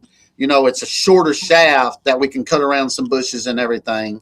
And I wanted to mention, too, guys, y'all know I get my blades and everything from Amazon. So I switch out my hedge trimmer blades because I can never sharpen a hedge trimmer blade like it is brand new. Like when you cut it and you're making one pass or two passes and don't leave the little hairs up, you're spending more time with a dual hedge trimmer than if you get sharp ones. So I can get them online for like $40 and just replace the whole blade. But the 94, I couldn't find it. Because I bought. Hey, can y'all see me? Yeah, I can see you. Last year, I can't hear y'all. Oh, sorry. Last year, I bought the. Can you hear me, Chad? Yeah, bro. Yeah, I can hear you. Okay. Last year, I bought the Kobe, the combi set hedge trimmers, and I stuck it on that 94, the 94 one. It looks like you're muted. Okay, you got it back, Tank. So what I'm trying to tell everybody is, them things are like $300 just for that head. I found this week on Amazon $173 for that combi head piece to put on my thing. So saving a little bit of money and having sharp blade, man, it's a game changer when you're doing this.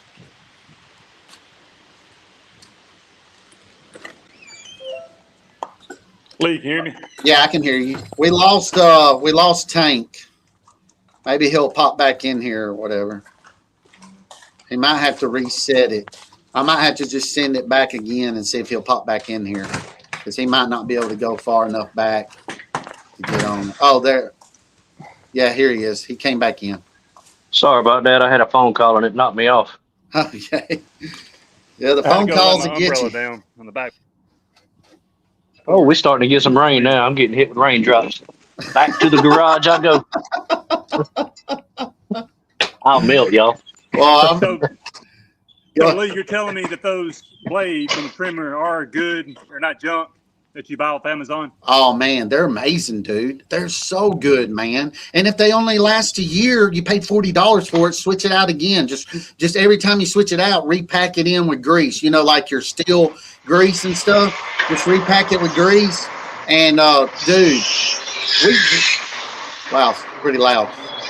Sorry about that. We trim a lot of bushes, Chad. There's probably like 150 to each apartment complex. So we're doing a crap ton of trimming bushes when we're trimming bushes.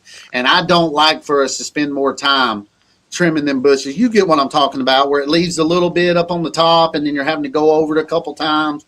I like it when we can just make a swap the sides around and go to the next bush, Sharp blades are where it's at. Lee, I can't hear you. Can you hear me I now? see your lips moving. Can everybody hear me? I can hear you, Lee. Okay, you can Can you hear hear me? me, Tank? Okay. I can hear you too, Chad. I can hear you, but I can't hear Lee. Yeah, I can hear you. Hey, I'm sorry about my garage door, y'all. It's a little loud. Yeah, and my wife just mentioned too, guys.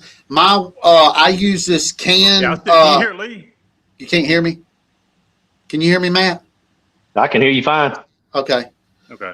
You might have to get I can't hear Lee for some reason. You might have to close back out and close back in or something. But I can do I like the can spray, Matt. Have you I don't know if you deal with steel much, but they got like a can spray, it's lubricant, and I spray it on the blades every time we every time we trim, and then when we get done trimming, I spray them down again because it's a resin that takes it off, takes off the resin off the bushes that you trim and keeps it clean. Then I slide it back into the orange case. Yeah, it keeps it from sticking. Yeah, it keeps it from sticking and all that, man. I still can't hear Lee, Matt. I don't know what's going on. He said he can't hear you, Lee.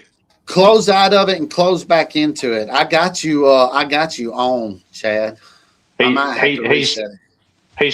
said to close out of it and sign back in, Chad. Okay. I'll resend it up at the top. At the bottom again. But yeah, I use that steel spray. I also use WD-40 if I'm in a pinch and ain't got no more steel. Yeah. How often do you sharpen your hedge trimmers? My hedge trimmers? Yeah. I don't ever sharpen them. I buy new ones. Really? Yeah, because I'm saying I get them for $40 off Amazon, and I just redo them. I missed that. You must have been talking about that when I got kicked off when my phone rang. Oh, okay. Tell Chad, or I sent it back up to the thing again. What's up, Wayne? Appreciate you being in here. Francisco, great lube. He likes it too. Somebody else says, yeah, the spray is good. I use WD-40, but the steel stuff is better. Exactly right, Brandon. It's probably just kerosene and oil. You're probably exactly right. All right, let me get you back in here, Chad. All right, can you hear me now? Yeah, I hear you now. Okay, good.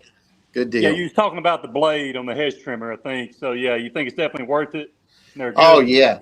Yeah, just got to look up your number and all that. But what I'm trying to say is I used the Combi 20-inch bar for that 94 shorter shaft one, and I couldn't find the blades anywhere. But I looked on steel, and I bought the whole shaft, the whole drive motor thing on the back. They were wanting $300 for it. I found it on Amazon for $173, and I put it on today. And, dude, that's a game changer. You don't even have to take the bolts out and all that. But I know it's $173. But how much is that trimmer? And the head, the gas part and the motor part still works perfect. And I think it's like $600 and something for it for the trimmer itself.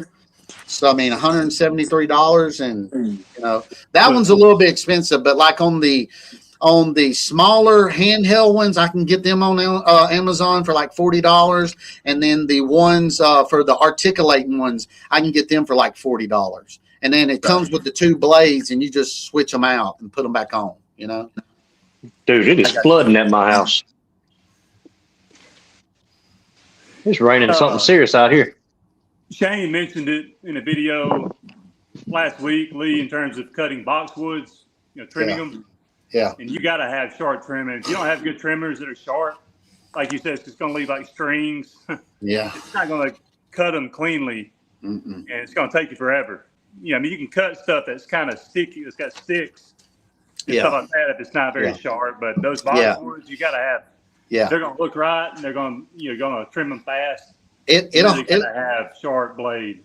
It'll hurt the bush too, Chad. It'll damage the bush. It'll cause fungus and all that on that bush. Yeah, I noticed that because of the yellow, all that kind of stuff. Yeah, it's just like everything else. It needs a clean cut, so it don't damage it. But you've never tried to sharpen. I think did you say you have tried to sharpen them yourself? Or I had a Dremel. I had a Dremel tool. I've done it with a file. I can't never get them sharpened as they are brand new, come out of the box, man. I don't think nobody can, be honest with you.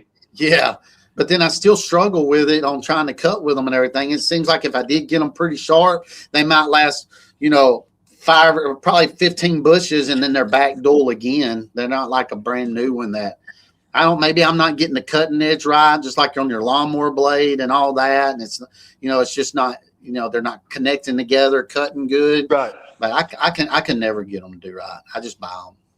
I got a good point. I'm sure you know this, Lee. I'm curious with Matt. So, Matt, if you got a bush job scheduled for a customer, are you going to do the bushes separate from mowing?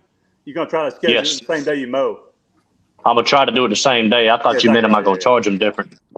Yeah. I mean, yeah, that's logic. You know, I always try to do that. If I'm going to trim the bushes, I'll make sure I do it the same day I'm scheduled to mow. So, Yeah, Yeah, you know why? the way I normally do it is if a customer needs their bushes trimmed, I always tell them up front whenever I take them on, like if you can, please try to give me a 2 weeks heads up. That way I can schedule it because if it's a large bush job and I've got a full day of mowing ahead of oh, me, yeah. Yeah, I'm a solo guy, man. I can't throw it. I Yeah. can't throw everything in on one day, so I'll do it on a Friday or Saturday or something. I'll mow the yard, trim the bushes, all of it in one go to be Yeah. more Yeah, you efficient. solo guys, if you can get you a helper on a Saturday to do some of those bush jobs, that's what I would do. Let's get all that cleaned up and everything. Man, that can be tough. You know, doing all the work, you know, trimming the bushes, man, especially in the summer.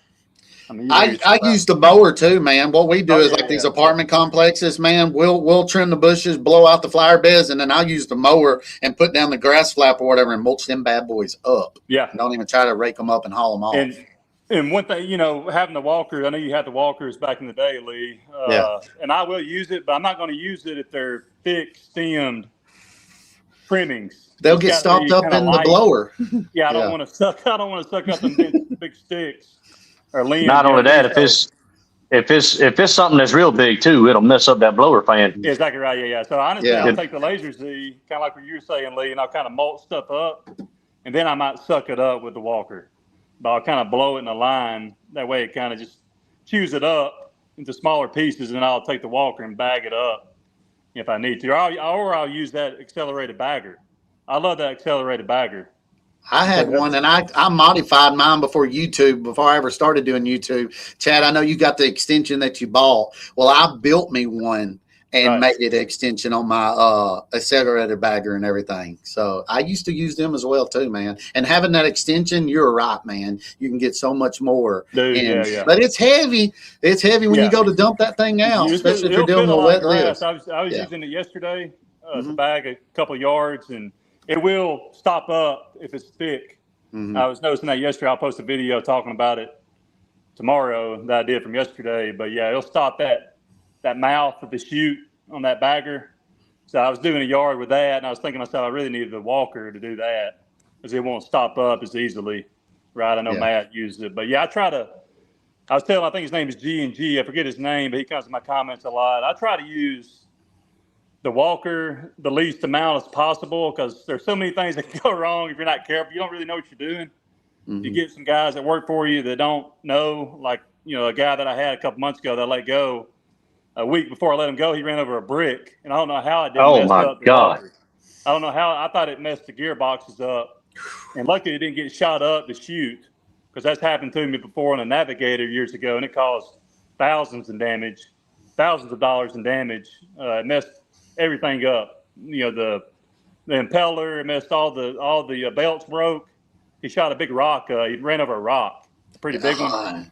And Yeah. luckily it didn't tear the gearboxes up and down. But point is, I try to use my Laser Z because they're less likely to tear up more so than the walker as much as I can. And that bagger really comes in handy if I feel like I need to bag a yard, because obviously the walker does a great job of collecting that debris. But that bagger on the Laser Z with the extender, you can have Yeah. a lot more debris sucked up with it, you know, using that. So yeah, Hey, there's they so many make things them. that can go wrong with the walker if you're not I careful. tell you what else works. I tell you what else works too. If you ain't got a walker, I know there's a lot of guys in the comments probably that don't have one and probably never will get one because it It's just too expensive, Tank. 22,000 T23.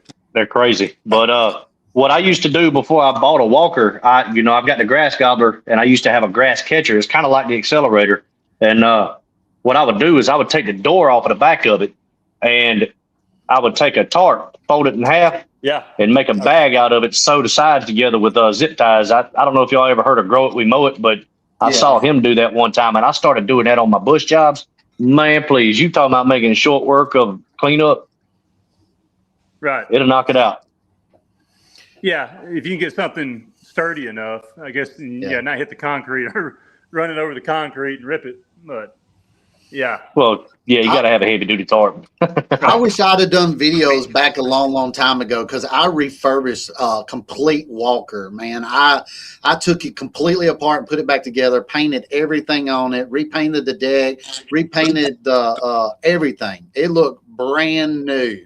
And but my problem, one walker I had one time is and I don't know if y'all dealt with this with the older walker mower, the decks eventually will get thin, you know what I'm saying, on the outer edge or whatever. And dude, anytime I would bump into something, man, that blade would hit the side of the deck and I'd have to raise it up, hit it with a hammer, like beat it around just so it would turn better. Those small pieces of metal. Yeah. On the bottom yeah, edge. on the very bottom edge, I'd have to beat they'll them things around. Messed Yeah. up. Yeah. Like a little piece of flat bar down there. Yeah. Exactly Yeah. right, yeah. I've eventually on both of mine, I've basically tore those off because they'll come apart and kind of bend, hitting stuff. And next thing you know, like I said, it's hitting the blade and all that kind of stuff. So yeah, there's just a lot that can go wrong with a walker. But I mean, if you're careful, they're great mowers, but you got to be careful with them. Watch what you're doing. Yeah. I mean, you spend a lot of money on repairs. Let's get back in some of these questions. Doghouse had a question to Matt.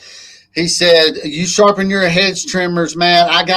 Do you sharpen your hedge trimmers? I got a Milwaukee die grinder a while back and made it a super simple job. So do either one of y'all, you can both answer it. Do y'all sharpen y'all's hedge trimmers?" I do. I sharpen them after I do a big bush job. I'll sharpen them up. That way they'll be ready for everything else. And I use a Dremel. A Dremel, okay. Mm-hmm. With a the cone shaped kind of bit? Oh, the cone shaped bit. The cone shaped bit. What I do, because my hedge trimmer is I don't have a designated hedge trimmer. I use combi attachments, and I'll take that whole attachment and just kind of separate the blades a little bit by hand, and I'll stick it in my vise over there, and I'll go down one side and then come back up the other, and then flip it over and do the same thing on the other side. I got a question for Matt, Lee, if you don't mind, in terms of the attachments that he has. Do you have the articulating head tank that can move? Because those are essential. I've got two of them. Okay, yeah, you got to have those, guys, if you're in the comments. I love Not them. only the straight bar, but get the one that articulates to get the tops, and you can curve it and move it, different angles, all that kind of stuff. You can even use different angles to cut the bottom of it and all, being able to angle it is a big deal to me. I love the articulating trimmers that can do that. Yeah, also attachment. Yeah, get one of those. Also, being able to angle it keeps you from bending over. Yeah, exactly right. Yeah. When you have some short bushes. Sorry, Matt, but I'll use that articulating hedge trimmer to do brush clearing jobs. I'll angle it to where I can literally be standing up, and I'll have it on the ground, even with the ground level, if that makes sense, perpendicular. And I'll just be cutting it like a weed eater, but like a power scythe. Cut that thick brush. Yeah. They actually make one that's called a power scythe, and it's basically just a short barred hedge trimmer, and it's pretty much the same thing. Yeah. But I've done that quite a few times. I have too, plenty of times. So that I bought a brush cutter the other day. The brush cutter attachment. I don't know if you've ever seen it or not, but that's kind of cool. I'll show it to you real quick. Let me get it out real quick. I don't know if y'all have ever seen these or not, but can you see it back here? Dog has. Oh yeah. I've used them before. Yeah, they're pretty good. We're gonna see what it's all about here Saturday. I've got a big job coming up Saturday. Lee, that's a good topic. For Privet. That's a good topic. What do you charge to brush cut when you're using something like that? What Tank has? I mean, how are you going to charge that? You going to charge by the hour? Are you going to look at the job and tell the customer?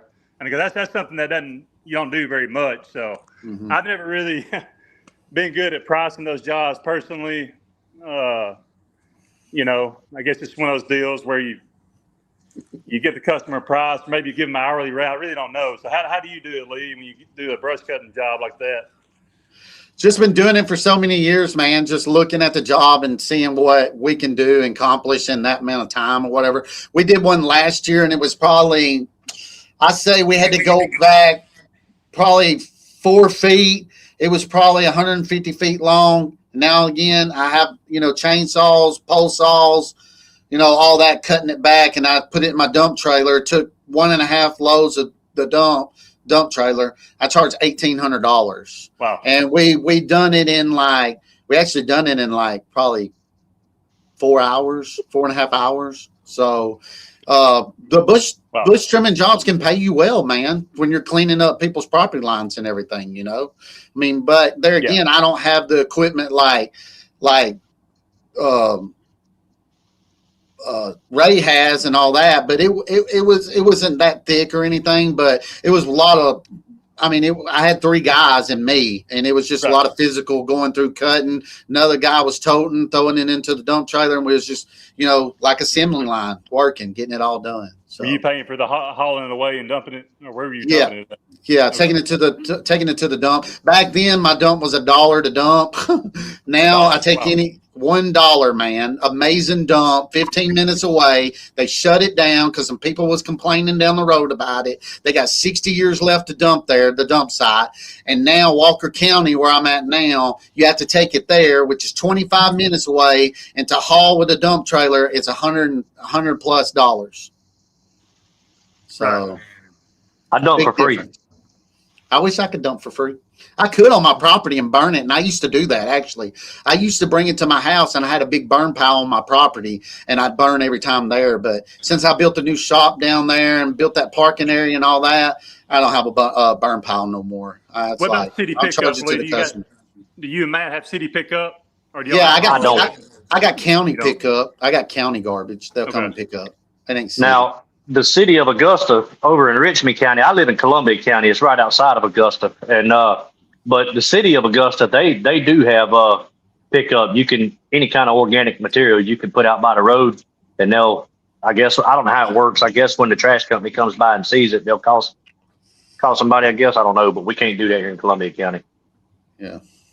Too many Karens in Columbia County. They'll complain about it.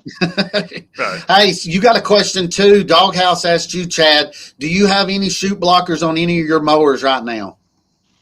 I don't. I was actually thinking about that with the Skag when I showed it. I talked to Doc about what he uses. I forget the name of it, but yeah, I'll probably get one. Right now I've got a bungee cord attached to the flap, and I'll let it up and down depending on where I'm at. I like that is one thing about the Skag. I'll give Skag credit. I'm not sure how it is with deer. I'll be curious your thoughts, Lee, on the deer.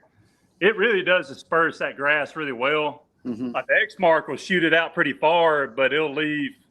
It's a very narrow. It's pretty narrow in terms of the grass swath, so it will leave kind of clumps, especially if it's wet. But the Skag will disperse it. It'll shoot it out far, and it kind of spreads it out. I've noticed that with the Skag, it does a really good job when I have that flap lifted up of dispersing the grass. But I do feel like I need a blocker whenever I get around cars and stuff like that, in beds and that sort of thing. But what do you use, Lee, in terms of the blocker? I used a grass flap. James just mentioned it on there. I used a grass flap. I had the foot control. It sets off to the side behind me on the stand-on, and I don't have to do anything else with my hands. I can still drive, mash it with my foot, open it and close it, and keep on going. I like the grass flap a lot. Okay, they're grass very flap. nice. Yeah. What is it, about $200? No, it's like $400. $400. Okay. They're going up there, Chad. It's going up, Chad. Come on, man. Get with the times. It's 2026, dog. Could a country boy like myself install it myself, or I'm going to need to take it to Oh, no. They even have some that are magnets. They'll set up on top of there with a magnet and hold it, and it'll hold it pretty good, because there's a guy in my community that has the same one that's a magnet. Mine, I bolted it on and everything, but he said he don't have a problem. The magnets are strong. He said they're amazing. So I'll go with that. I'll look into it. Yeah.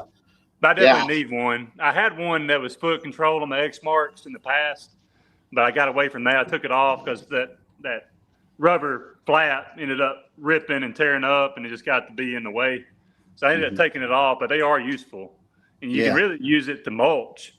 Oh, yeah. Cutting it off, and it kind of makes it easier to mulch, too, in the fall.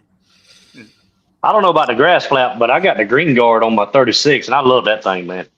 I ain't had the Green Guard. Now I had advanced shoot. I had a quick shoot.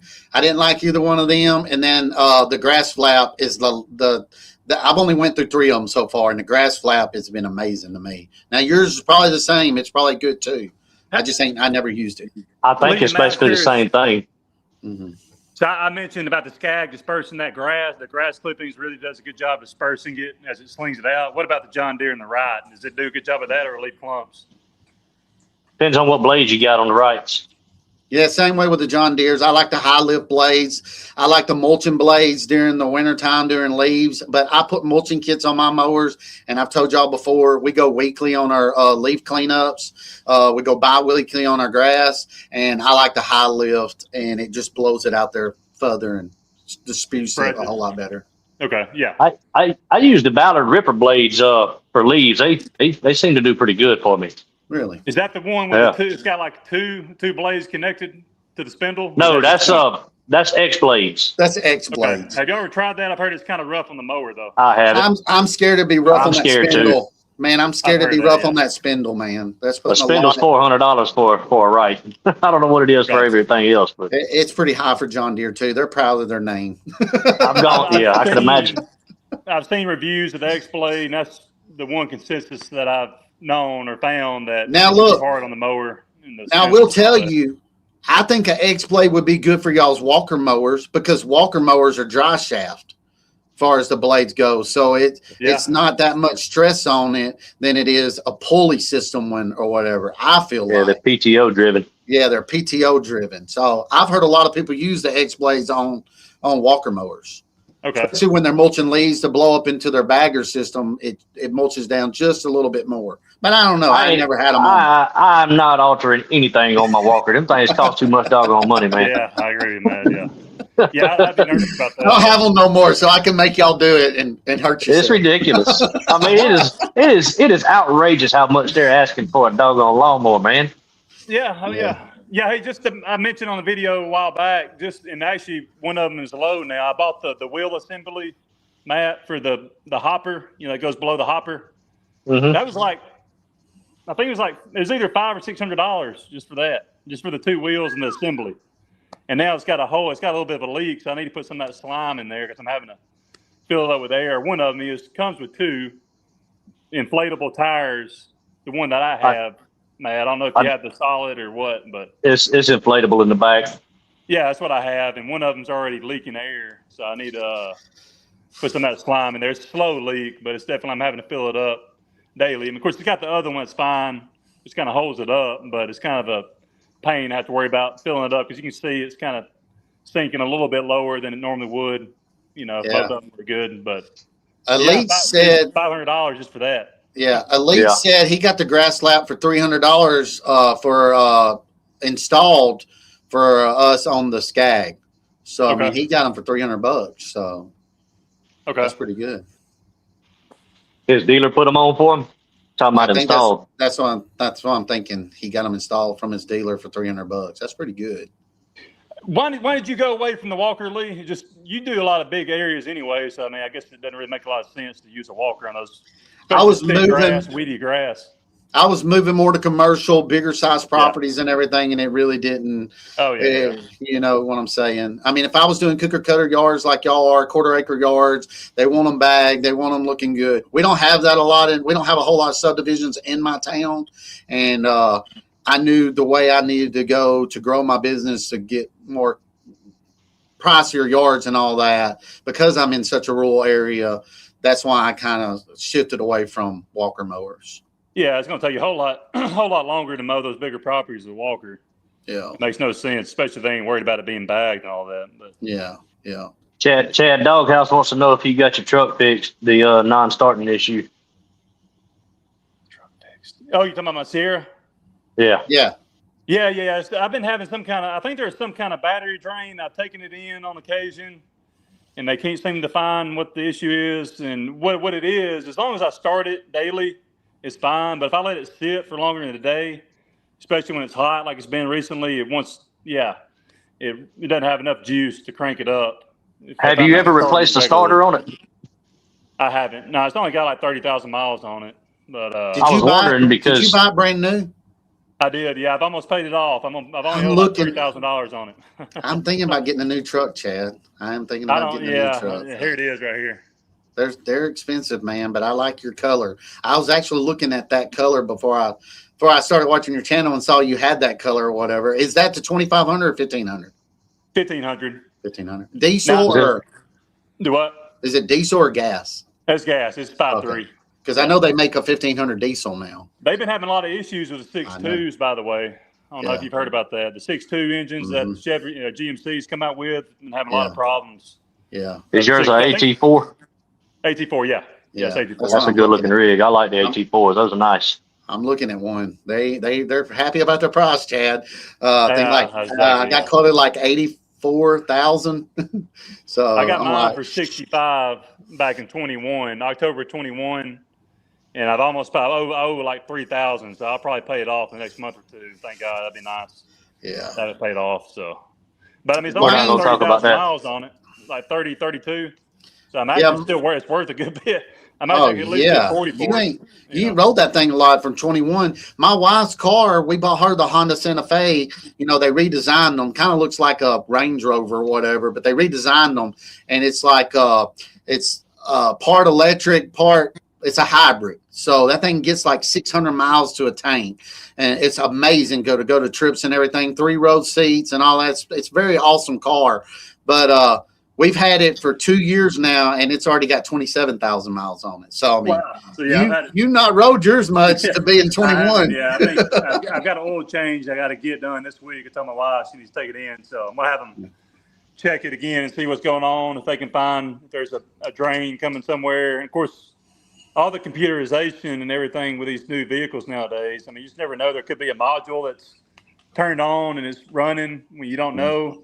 They even mentioned the fact that my keys, where I put my keys up in my house, if it's too close to my truck, it can stay connected to where it's draining power. So I've moved my keys, my key fobs, I moved them further away to make sure it's not staying connected even when I think it's turned off and draining that power.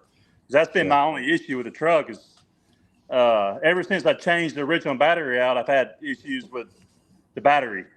Yeah. It's draining and going dead and having to restart it and all that kind of stuff. But Wayne mentioned, I appreciate Wayne being in here, but he mentioned Countryside Lawn. Is actually, I think their name too was like Countryside Vlog. I used to watch them jokers all the time. And Chad, if you can go back and watch some of their older videos, that guy, he loved Walker mowers too, man. He mentioned that he ran the X Blades on his mowers and everything. And that's where I got it from, Wayne. So that's pretty cool that you remember that channel too. I was watching that channel before Ray and everybody, but just kind of tinkering, seeing it and stuff. Is he not on anymore? I ain't saw him post a video in a long time. So I hadn't seen it in about a year. Yeah. He had that guy's crazy. Yeah. He's kind of crazy. And he has it's funny though. Oh yeah. Yeah. It was entertaining. I think he got to like 30,000 subscribers. I mean, he was pretty entertaining for real. Yeah. He was cutting a lot of grass too, man. Him and his guys. Yeah, yeah. Good Lord, they were cutting a lot of grass. It said, Elite said, I picked up a new Chevy 2500 diesel long bed this week. It's got 900 miles on it, black and beautiful. That mug, he has a new truck about every week, man. He's balling. Doesn't Randall lease him? I think. I don't know. I have to ask him. Randall, do you lease trucks and everything? That's why? I've always been curious. I know a few people that do that. I've always been curious if that's a good strategy or not. But he put the sod on the Isuzu. Yeah. He put the sods on the Isuzu truck. Remember, he called me and sent me pictures of it and everything. He said yes, he leased. Chad's got that long money. Putting everything on the riding around. I mean, me and Lee were talking about it. I was really surprised, but that sod was really dry. Yeah. That helped, but still 4.5 pallets. And I couldn't even pick up a half a pallet with the SCL. So I know it had to have been over 2,000 pounds for a pallet because, that thing can lift up 1,000. It's rated for 1,000 pounds. It'll carry more than that if it's low to the ground. But I couldn't even lift the half pallet off without it wanting to tip. So, I know those pallets had to have been over 2,000 pounds. Regardless. I got a question for you, Chad. Yeah. That sod you put out, I know you used it on multiple jobs. Did you have it sitting around for a couple of days before you put some down at another job? Yeah, I've got it out right. I don't know if you can. Let me see if you can see it. So I still got some left over. long as he's keeping it watered and all that, it should be Yeah. That's fine. it. Yeah. Are you keeping it watered? Yeah, I can't he's, see keeping it, but water. yeah, he's got Okay. to spread it out. He showed in the video. He spreaded it out back there in the backside and keeping it watered. So that's I've the got main one more thing. little job. I was gonna say, man, you mighty brave putting it out in dry sod. That's 3 or 4 days old. You don't leave it on the pallet. He's smart. Don't leave it on the pallet. That's the worst No. thing. at all. Let me tell you this. So, that first job I did at the apartment complex I do. So I finally took it off. It was in pallet form, what was left, about a quarter of a pallet. Well, I took it off, and it looked completely dead.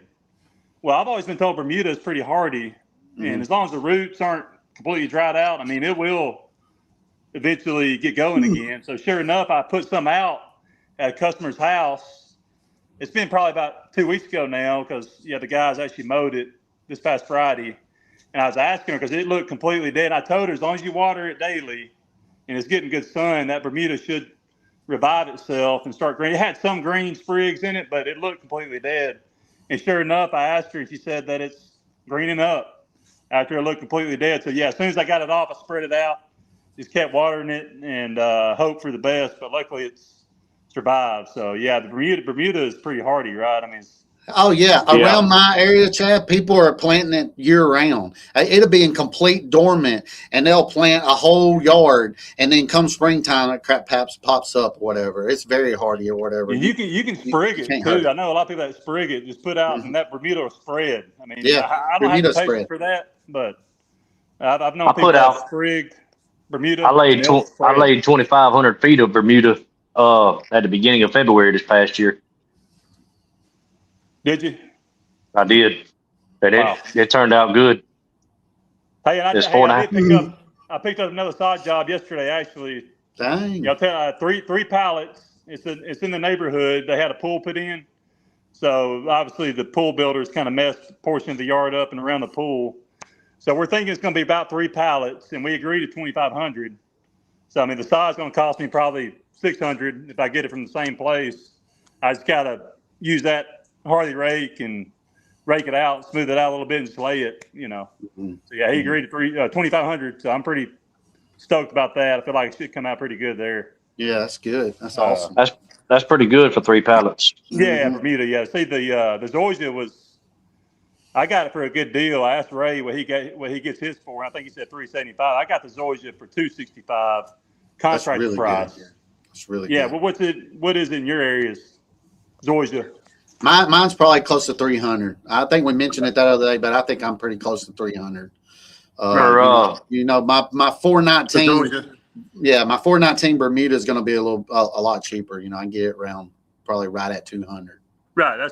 I paid $195 for the 2 pallets that I bought for that job a few weeks ago. So we don't have Emerald Zoysia. We have Empire and Xeon Zoysia at our Xeon. dealership, and the Xeon is $390 a pallet, and it's 320 square feet.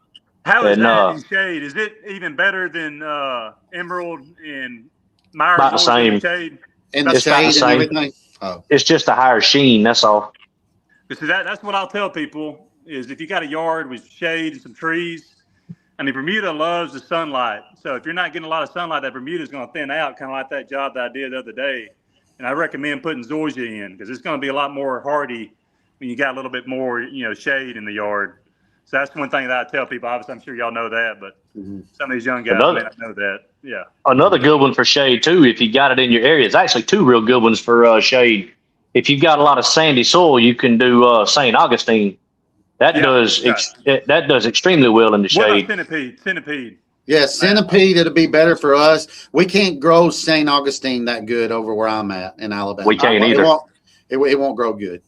I'll be straight up. The only 2 grasses that I do not want to treat is Centipede and St. Augustine because they're very fickle. Oh, yeah. And You can't put a lot of spray on them. Centipede, you hardly even put any nitrogen on it. It's like 1 pound per 1,000, I think. Yeah. So you got to be very. If you go over that, you'll stripe it. You'll stripe. Yeah. I've done that before, so I've learned just to say no. Honestly, I don't treat and fertilize St. Augustine or Centipede because you got to be very careful with the chemicals you put on it, and even more careful with the fertilizer because Centipede, it doesn't take Too much of a liability. hardly. Yeah, and if you over fertilize it, if you're not really sure what you're doing, you're going to stripe it.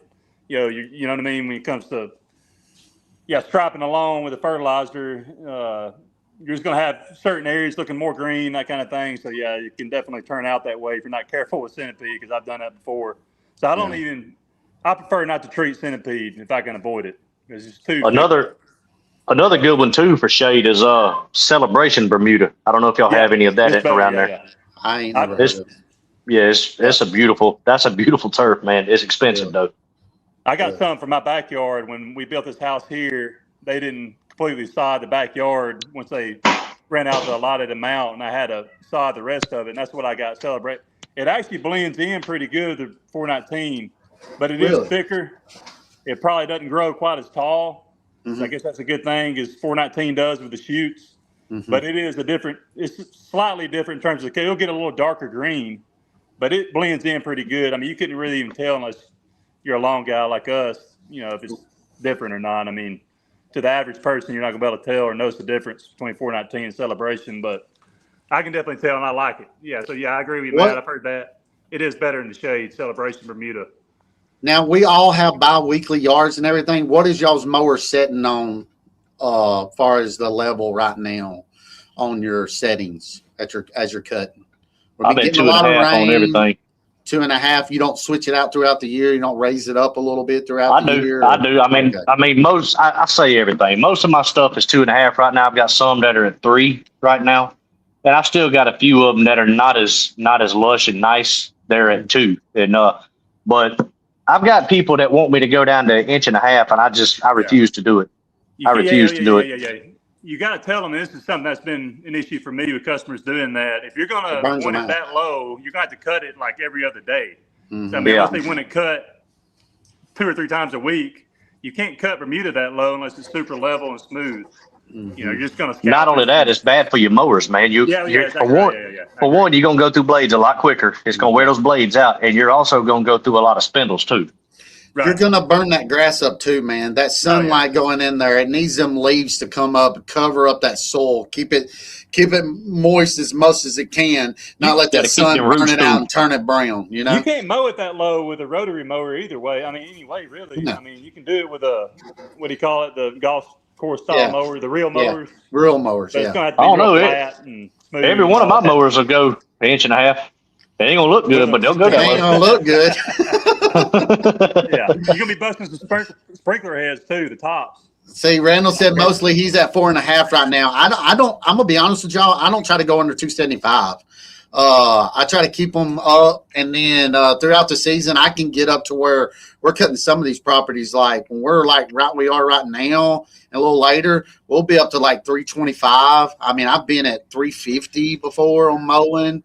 And to me, it just I liked it to keep looking green and pretty throughout these hot summer days.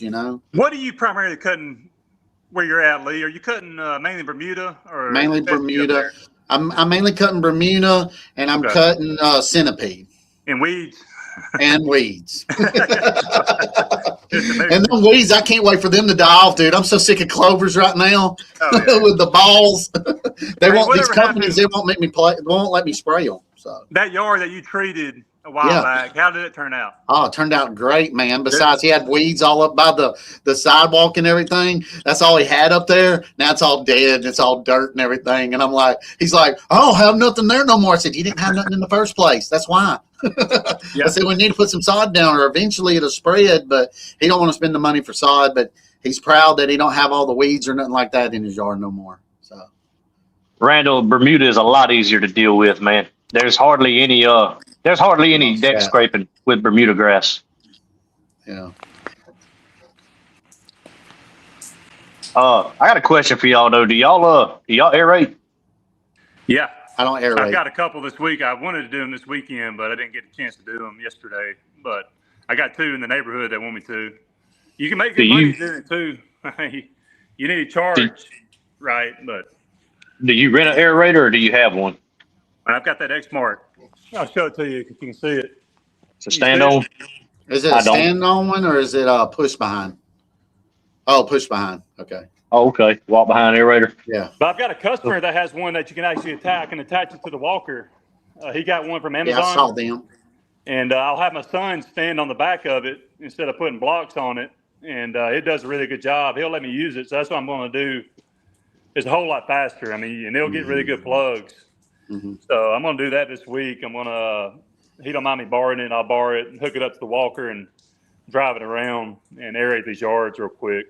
Chad, Does have that you walk ever behind heard aerator of, beat you up?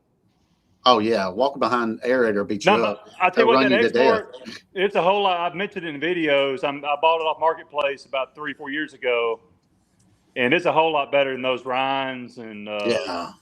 and it's got it's got 3 weights. It's got 3 little holders that you can put. I think they're 40 pounds each, and I've got 3 of them. So I mean, depending on how hard the ground is, I might put all 3, or I might just have one. I can tell right away when I get started in terms of the plugs being created, in terms of how much weight I need to use. But yeah, it's really steady. It's a lot more steady than those rental units at Home Depot, and it's a lot more reliable. I was constantly having to take those rental units back when I rent one. The chain would come off or wouldn't be tight enough or whatever, and it's always been a nightmare for me renting stuff from Home Depot. I don't know how it is for you guys, Yeah. but Yeah. Home I'm Depot glad is I bought awful. that They machine. don't have any mechanics on site. No. Oh yeah. Mm. Well, the last time I actually rented a dump trailer, when I was moving my wood from the place I rented out to the land, she told me I asked her, is this the right size ball for it? And I had a 2-inch. She said, yeah, that's it. Well, it ended up being 2 3/8 or whatever, the big one. 2 5/16. Yeah, 2 5/16. And so when I went to my land to dump a load of wood, it came off the ball and ended up ramming into the back of my truck, my Sierra here. And luckily, it didn't really mess it up that bad. It's kind of dented the bumper. But yeah, I asked the lady. I was like, man, the lady that was here told me I had the right size ball. I didn't know any better, but I think any dump trailer is going to have the big. Yeah, 2 one, 5/16. Yeah, so I didn't know that. Yeah. She told me 2 inches was fine. She told me the 2-inch ball was fine. So I mean, I didn't know any better. That's what you deal with. Exactly. like that. Yes, it's always been a nightmare. I asked the lady. I was like, so she told me a 2-inch ball was fine, and it ended up coming off because it wasn't the right size, and dented my truck. Like, it wasn't a big, huge dent or nothing, but still, it caused damage to my vehicle because she didn't know. She told me the wrong thing. You know, she just brushed it off. I didn't know what to do, but either way, yeah, man, I haven't rented anything since then, since that experience. I've never had really very good experiences. I've rented wood chippers before that sometimes they'd work, but most of the time they'd tear up. I mean, it's just never been a good experience for me renting. That's why I like Ray talks about it. I think you've talked about it too. I much rather prefer to own the equipment, and that's why. Because just none of the stuff you get is, they don't know how to work on it, like Matt said, and people that rent it, dog the heck out of it, right? So they bring it back, not in great condition. And there's too many variables you have to deal with when you're renting, man. It's way too many. It's a nightmare. But I think, Matt, you hit on a point there. I think the people that work there, I mean, you know how you are. I mean, you ask these guys questions, they don't know. You know more about the store than they do a lot of times. It's like the parts store, like O'Reilly's or AutoZone or anything like that. They're gonna be like, they don't know what they're doing or whatever. Exactly right. They're just a salesperson. They're just working by the hour. They don't have anybody, I don't think, really fixing it and maintaining it like they need to. So at least that's my assumption. Which Chad, I was going to ask you too. Have you ever heard of liquid aerating? I have, but I don't really know. You never tried it? So, okay. Yeah. I didn't know would you doing all the chemicals and stuff if you ever tried the liquid aerating, because a long time ago I was trying to get my license and all that, and I was watching a lot of videos and seeing all that, and I saw there's a couple of guys that were using that liquid aerating. They swore by it. They said it worked really good. I've heard a little bit. I don't really know a whole lot about it, but I've heard people have asked me on occasion if I do it. But yeah, I prefer the plugs. That way you can see it and the customer can see them. Yeah. And I know that works. I know it's a good, I call it a cultural practice to do at least once a year. You can actually do it multiple times. And from what I've been told, it's really good. The more, the better. Yeah. In terms of aeration. But I've always been told that the plugs, as opposed to the little star points, the plugs are going to be a lot more beneficial to the soil and to the ground and the grass and all that kind of stuff. So, you don't rake your plugs up or nothing like that. You just run over them. Run over with a mower. Yeah. That's something I tell people. Look, your yard's going to have like doo-doo pellets all over it for a while until the mower Yeah. runs over it. So as long as Yeah. you don't mind those pellet, Mhm. those plugs everywhere, you just got to do it. But it's really good for the overall cultural Oh. practice Oh yeah, of it the makes soil and the that. grass. And It lets that sucker breathe. You know. yeah, it's like right. Lets the oxygen in, lets more Mhm. moisture in, loose, especially if you got a lot of clay soils, that hard compacted soil. It's good to get down through that layer of sod and kind of dig into that layer of clay. And and if you can actually sand it, that's even better. If you can sand it right after you aerate, and that's Yeah. good, especially if these soils in the south where you Oh, got all okay. that clay. If you can replace that clay with sand, Yeah. that'll really loosen it up. Because otherwise, when the mower runs over it, it's just going to fill back up with that clay and harden again.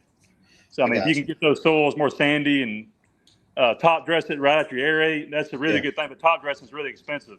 Yeah. I try to get one of the machines or whatever, dude. They are outrageous. I'm looking at because man, I mean, there's some money in it. I mean, I have Yeah. one customer now that's done it twice in the last year. He just does his front yard, Yeah. and his front yard is not nothing. I mean, literally, it's probably 3,000 square feet, 3 to 4,000 square feet of grass, and he paid somebody like $1,800 Yeah. to top dress with sand.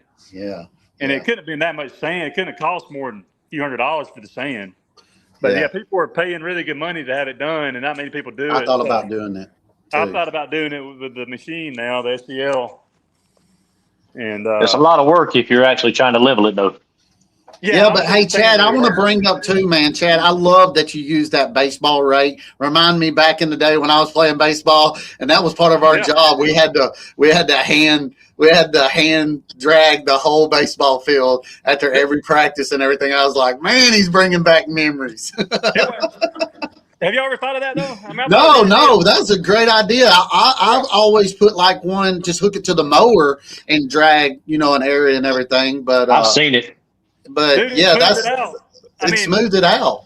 the soil was pretty dry, so I mean, there was a layer of soil there that was pretty fluffy and dried out. So I mean, it's not like it was super unlevel, but being able to take that rake and just really go over it really did kind of spread it out and smooth it out. And That was how you did it. man. And how you did it reminded me that you done it on a baseball field a couple times, yeah, hadn't you? yeah. Because you was going in circles, inside. If I was like, yeah. If you live in the You've done South, you've drug an infield before, yeah.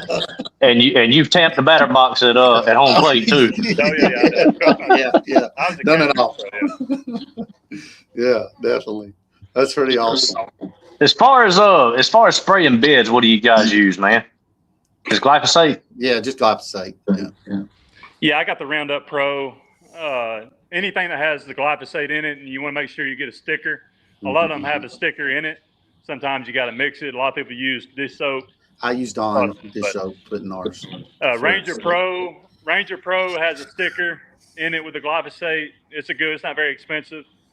Roundup Pro has it, but I tell people, whatever you get, obviously it needs to have glyphosate and a sticker, preferably. That way you got to worry about, because without that sticker, it's not really going to stick to the leaf, right?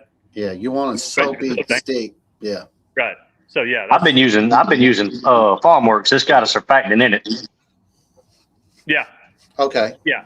Yeah. Yeah, and you can get different levels of it, different percentages of glyphosate. I know the stuff I've got now is I'm looking at it right there. It's 42-point-something% glyphosate, and the one I had before was 53.8%. Yeah. Man, you can kill just about everything with that.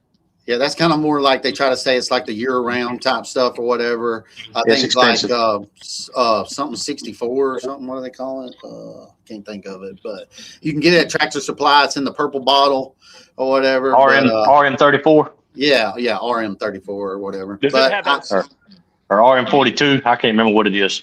it's something like that. Does it have the soil sterilizer in it? Is that what you're talking about? No. What are you talking about? What are you talking about, Chad? Yeah, there's some stuff that you can get. I think it's at Tractor Supply that sterilizes the soil and keeps almost like a pre-emergent, Yeah, but it'll keep stuff from growing up for like 6 months. Yeah. I can't think of the name of it, but I think it's obviously really expensive, but great for like fence lines and all that. If you spray Yeah. you got to spray in for a while. yeah. It's like $200 and something for a 2.5 gallon jug. But Yeah, that's probably the same thing I'm talking about. Yeah. Yeah. I get mine at Rural King.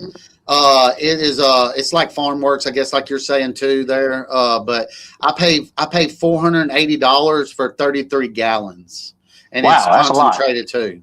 Yeah. That's good though. Yeah. Oh yeah, it's a good price. Yeah. But we spray a bunch of parking lots. We spray all these gas places and all that. So, How hot do you mix it? Oh, probably like 8 ounces to a gallon or something like that. Really? Oh wow. I like for it to be hot. I agree. I like for it to be hot, man. I like for It's it still to. going to work. I mean, it's going to Yeah, take a I little know. longer if you do 3 Yeah. or 4, but it's still going to kill it. 3 or 4 Yeah. ounces a gallon. But it's just Yeah. not going to. It's going to take a little longer, but Yeah. yeah, obviously you're going to spend more money mixing it stronger. But Mhm. I prefer to go 3 to 4 ounces a gallon, even though it does take a little longer. Okay. And there are some things, by the way. Now you can't buy it if you don't have a license. Yeah. Diquat. Have y'all heard of Diquat? You I have may not. buy this without a license. Diquat bromide. We know somebody that does. Right. But, I mean, you can add some of this stuff, and it's like a brush killer. Okay. But you can buy it in bulk or in a 2.5 gallon jug. I've done that in the past, and I'll actually add a little bit. I'll Yeah. put maybe an ounce in my backpack sprayer, and it's a quick kill. A burner. It's a burner. Yeah. They call it a burner to where the next day it'll be burning it down.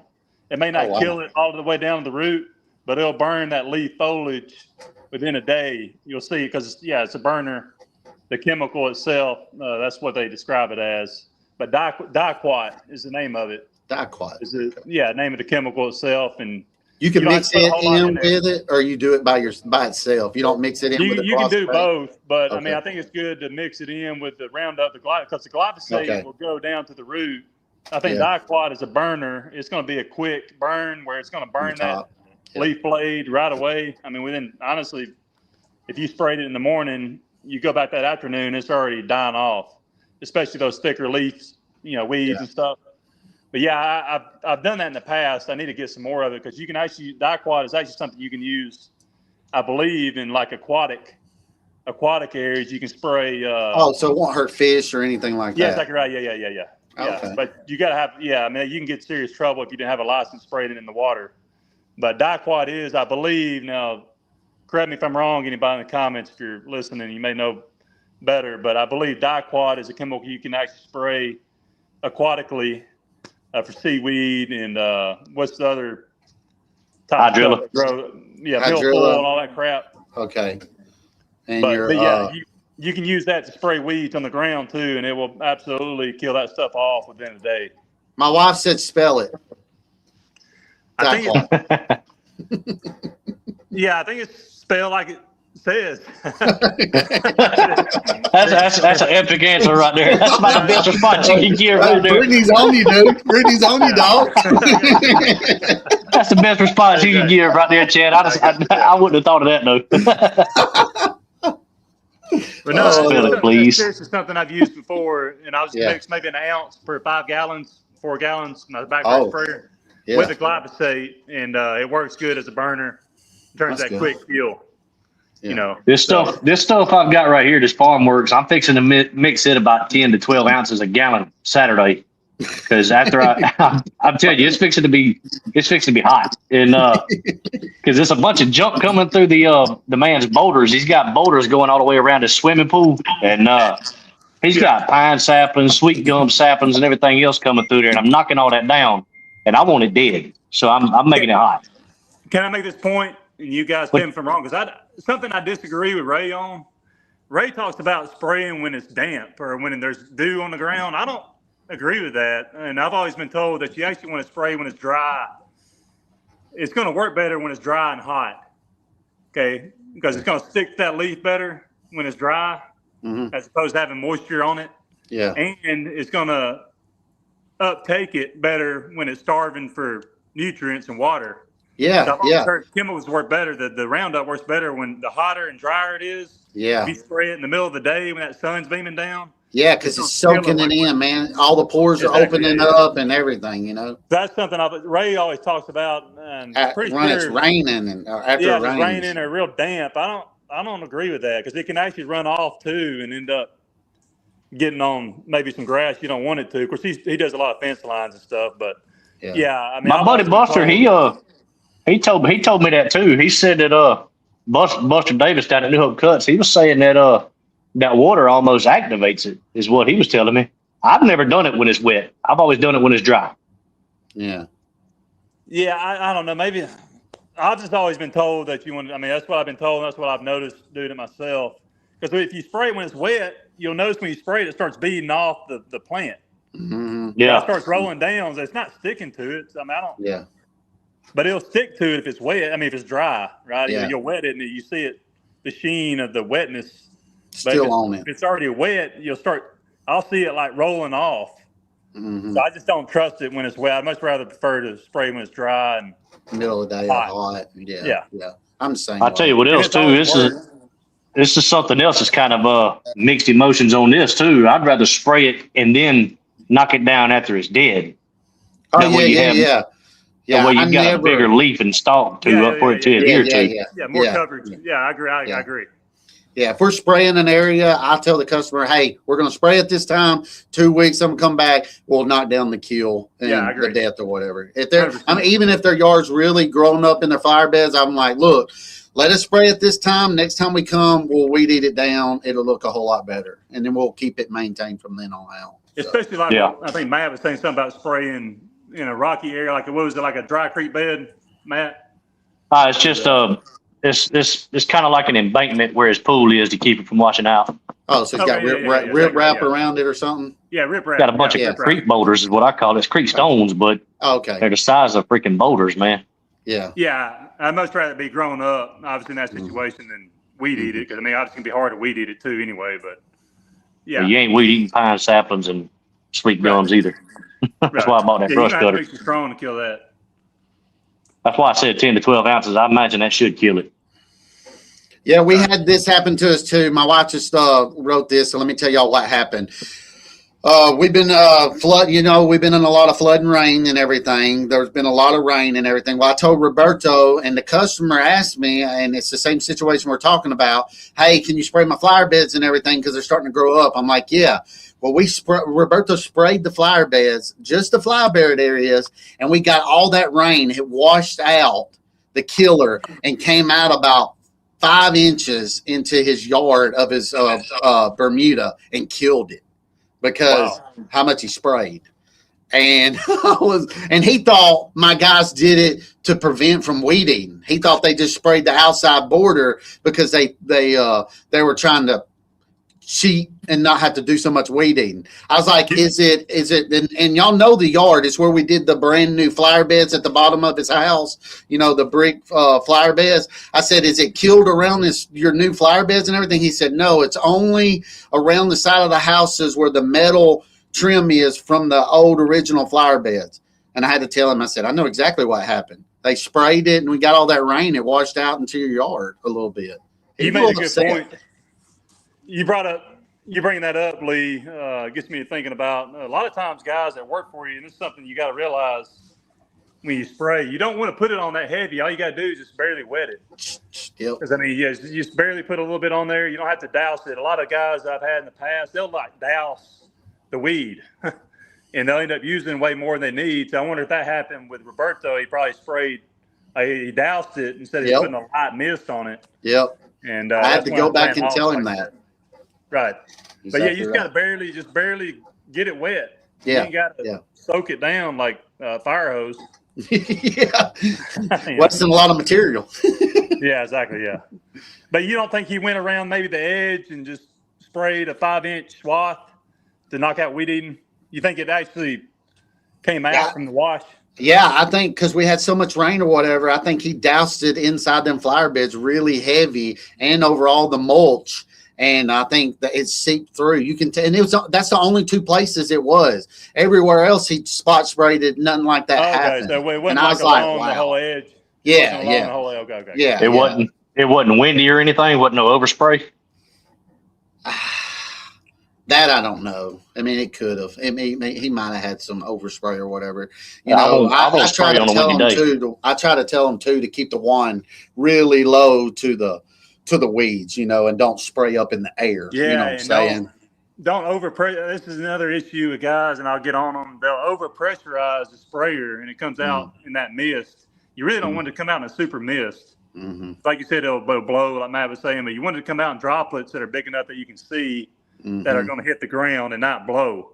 Mm-hmm. I mean, because, you can also tear the sprayer up if you pressurize it. Bust out them O-rings. I think that's happened to mine. We've already went through one this year, a 4-gallon spray thing, and that's the reason. You're exactly right. Just over pumping it. Just that whatever that steel brand is, I bought the newer style that they came up with a year or two ago. We busted it. Those HS20s. Yeah. The SG20. So many of those. Because because I think my guys will overpressurize it, and they'll put it on the truck with it being super pressurized. I don't think that's good for it either. I mean, I don't think, you know what I mean? Like, I've always wondered about that, but I mean, I think it's pretty logical that you don't want to keep that pressure in there. You want to kind of let it out of the wand right before you let it sit on the truck, with all that pressure inside of it. No, But no, that's right. something I'm kind of cognizant of when I spray. I don't want it to be overpressurized or super pressurized when I put it back on the truck, and I don't want to overpressurize it when I spray, because you don't want those super fine mist droplets coming out. You want it to be kind of to where you can see it and it doesn't blow. It's concentrated, like you said, Lee. Concentrated. Yeah. Oh, Brandon over there at Service 25 says, I need to get my application license from the state. I'm going to be like Ray and start spraying commercial fence lines too. So, yeah. If it's required in your state, you definitely need to get your license. So, I don't know, guys. I've been stopped twice this year. I mean, of course, Auburn. Obviously, we got the university here, so you got a lot of these state officials, the ag department, all that. But you big agricultural down there in Auburn. Yeah, so, I mean, I've been stopped multiple times. He told me, he said that he gives a warning that first time that he catches somebody, they don't have a license, he gives you a warning. And he says you can't say that if you got a truck and a trailer and a sprayer on that trailer, you ain't going to get away with saying you're spraying your own yard because you're obviously out doing it for money, You know what I mean? So he said that you can't get away with that, but they will give a warning. That's what he told me. And, so. I heard it's about a $3,000 fine. It goes, it's $500 the first offense. And my buddy one of his workers was broadcast spraying pre-emergent last year and didn't have sleeves on, didn't have the proper PPE, and he got stopped and got a $500 fine. So they're doing it around here. I mean, maybe, I don't know how it is. Auburn's just obviously, like I said, with the ag department, they're coming down here with the university and all their officials. So I mean, but anyway, you got to be careful if you don't have a license. I know my dad, obviously, he don't have one. He sprays on the weekend to avoid getting stopped because usually they're not working on the weekends. Yeah. But they'll be out during the week. Those state officials. But so you just got to be careful if you're not licensed and all that. So your dad does lawn care still too, or something? He's got like 30 yards. Yeah. 30 yards. Wow. Okay. Cool. Yeah. He's like me. He's got to be busy and he's a hard worker. And that's where I got my work ethic from. He used to actually upholster furniture after he come home from his full-time job at the power department. And did that for many years. He's just always been a super high. I grew up seeing him work hard, and that's where I really got my desire to work from. Just seeing him work like he did to support his family. He's still, me and him. He's really good at mowing. So he uses John Deere's, Buddy Lee. Oh, okay. He's got a John Deere sit down. Yeah, so don't be hating on John Deere if your daddy's running one. He's not hating on your John Deere. He's hating on your Chinese Mini. Probably hate on my Chinese because somebody mentioned earlier in the comments about would I ever get another Chinese remote control lawnmower from them banks. And them banks are so rough. I think even if I got one of them high dollar ones, the angle that you're on it all the time, it's just so much on them drive gears, man. And I think that's what a big problem is them. The weight on that bottom side as it's coming through, it's just so much, man. It's pretty steep, guys. I mean, you'll slip and bust your butt easily on them banks. Right. I was actually thinking about that the other day, Lee. I think I was either passing a steep hill or we were weed eating something. I was thinking about I remember you said it tore up or whatever, but Mm-hmm. I've seen there's actually, doesn't Skag have one now? Doesn't Skag have Yeah. a remote? Yeah, Skag's got one. It sounds like I saw one at the dealer. Yeah, they got one. Yeah, it's on tracks and everything too. That's what mine was. It was on tracks, which holds a lot better. I saw them with just tires, you know, and it would slide down that hill like crazy. But if you watch the beginning of my channel and the earlier lives that I would do, I would sit in the truck and run them banks with that mower, man, and it did good for as long as it did until I'm the one who screwed it up. So that would be something good that you could look into, is getting with the city. Oh, I where tried. they got workers that obviously you don't want to put your workers on a steep hill weed eating, but maybe you could get paid some really good money to mow certain hills. About 10 years ago, Chad, about 10 years ago, I had Spider come from Tampa, Florida, wear my uniforms, wear my shirts. They run that remote control lawnmower. I had the city of Jasper out there. I had DOT, Aldot out there because we're doing the bridge areas and everything. And I had Drumming Coal Company because they got a lot of strip pits. I have all that. 3 of the big top wigs around out there, and I had a meeting with them, but they wouldn't bite on the price. They wouldn't bite on getting it done or whatever. Really? But I had that company come and act like me, like I already had the machines and everything, and tried to bend. Well, that's always going to be, isn't that the issue with working with? They're always going to go for the low ball, Yeah. the lowest price, basically. Yeah. They'd rather have 5 or 6 guys up on top of that hill weeding in danger, you know, on the side of the interstate and everything, than paying somebody with a piece of equipment, less men, less reliability on anybody getting hurt or something. I just don't get it. I really don't on that sense. Kind of on that same subject, Lee, can I bring this up? Because it's something that I've wanted to look into, but I failed to look into it, and I need to in terms of spraying. Now, obviously, you need your license, but in some of these classes that I take where you got to get, you know, you got to recertify, you got to get 30 points every 3 years. One class is 10 points.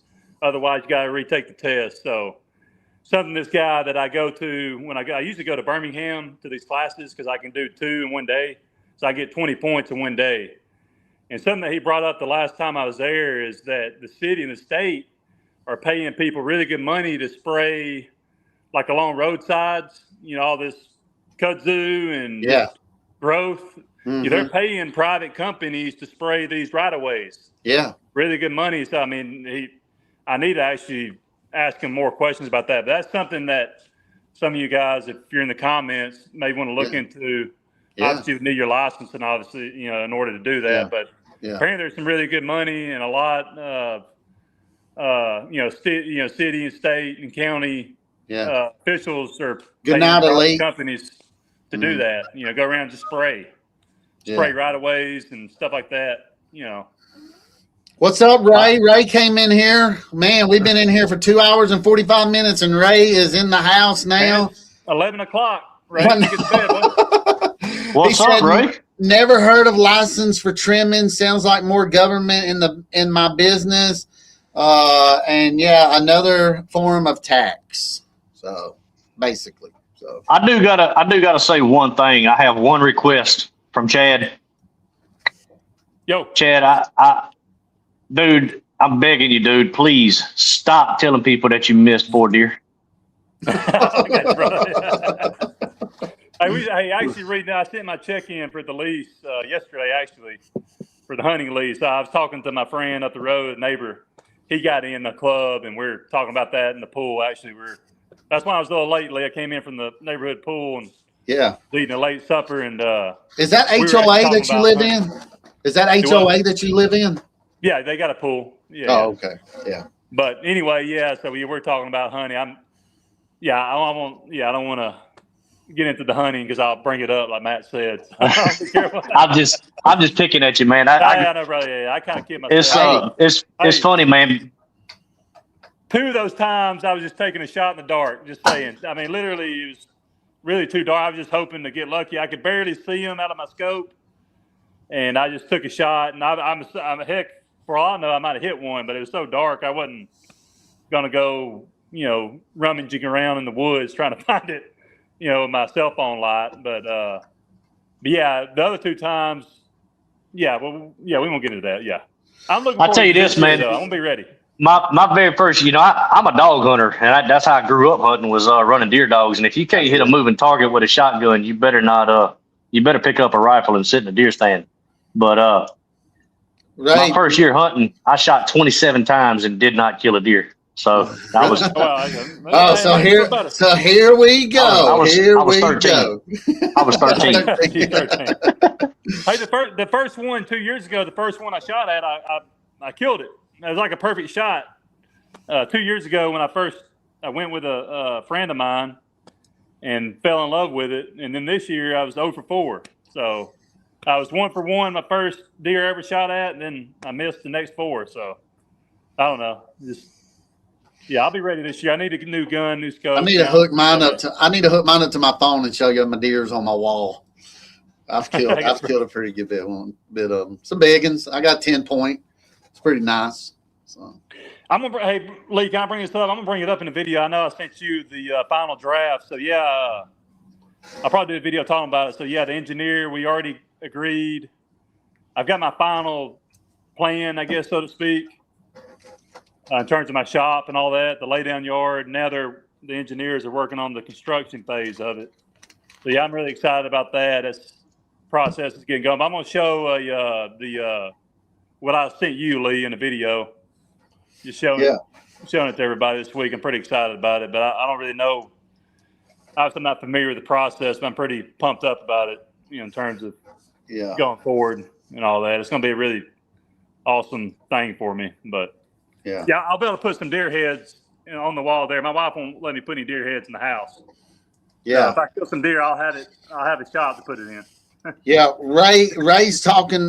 Ray and my wife's talking about the license and what all you're supposed to do with license and everything. And I've been just watching back and forth on their conversation. But Ray, it is true, and Chad, you could probably attest to this a little bit. But I mean, you got to have license if you're doing a lot of planting and everything too in Alabama. You actually do. You're supposed to have a landscape ornamental license. I don't have that. Yeah. But I mean, I don't do a whole lot of bush planting either. I mean, is that for sod too, by the way? Yeah, I think it's for sod. Any kind of vegetation or anything that you're putting in the ground, I think you're supposed to have a license for that. Really?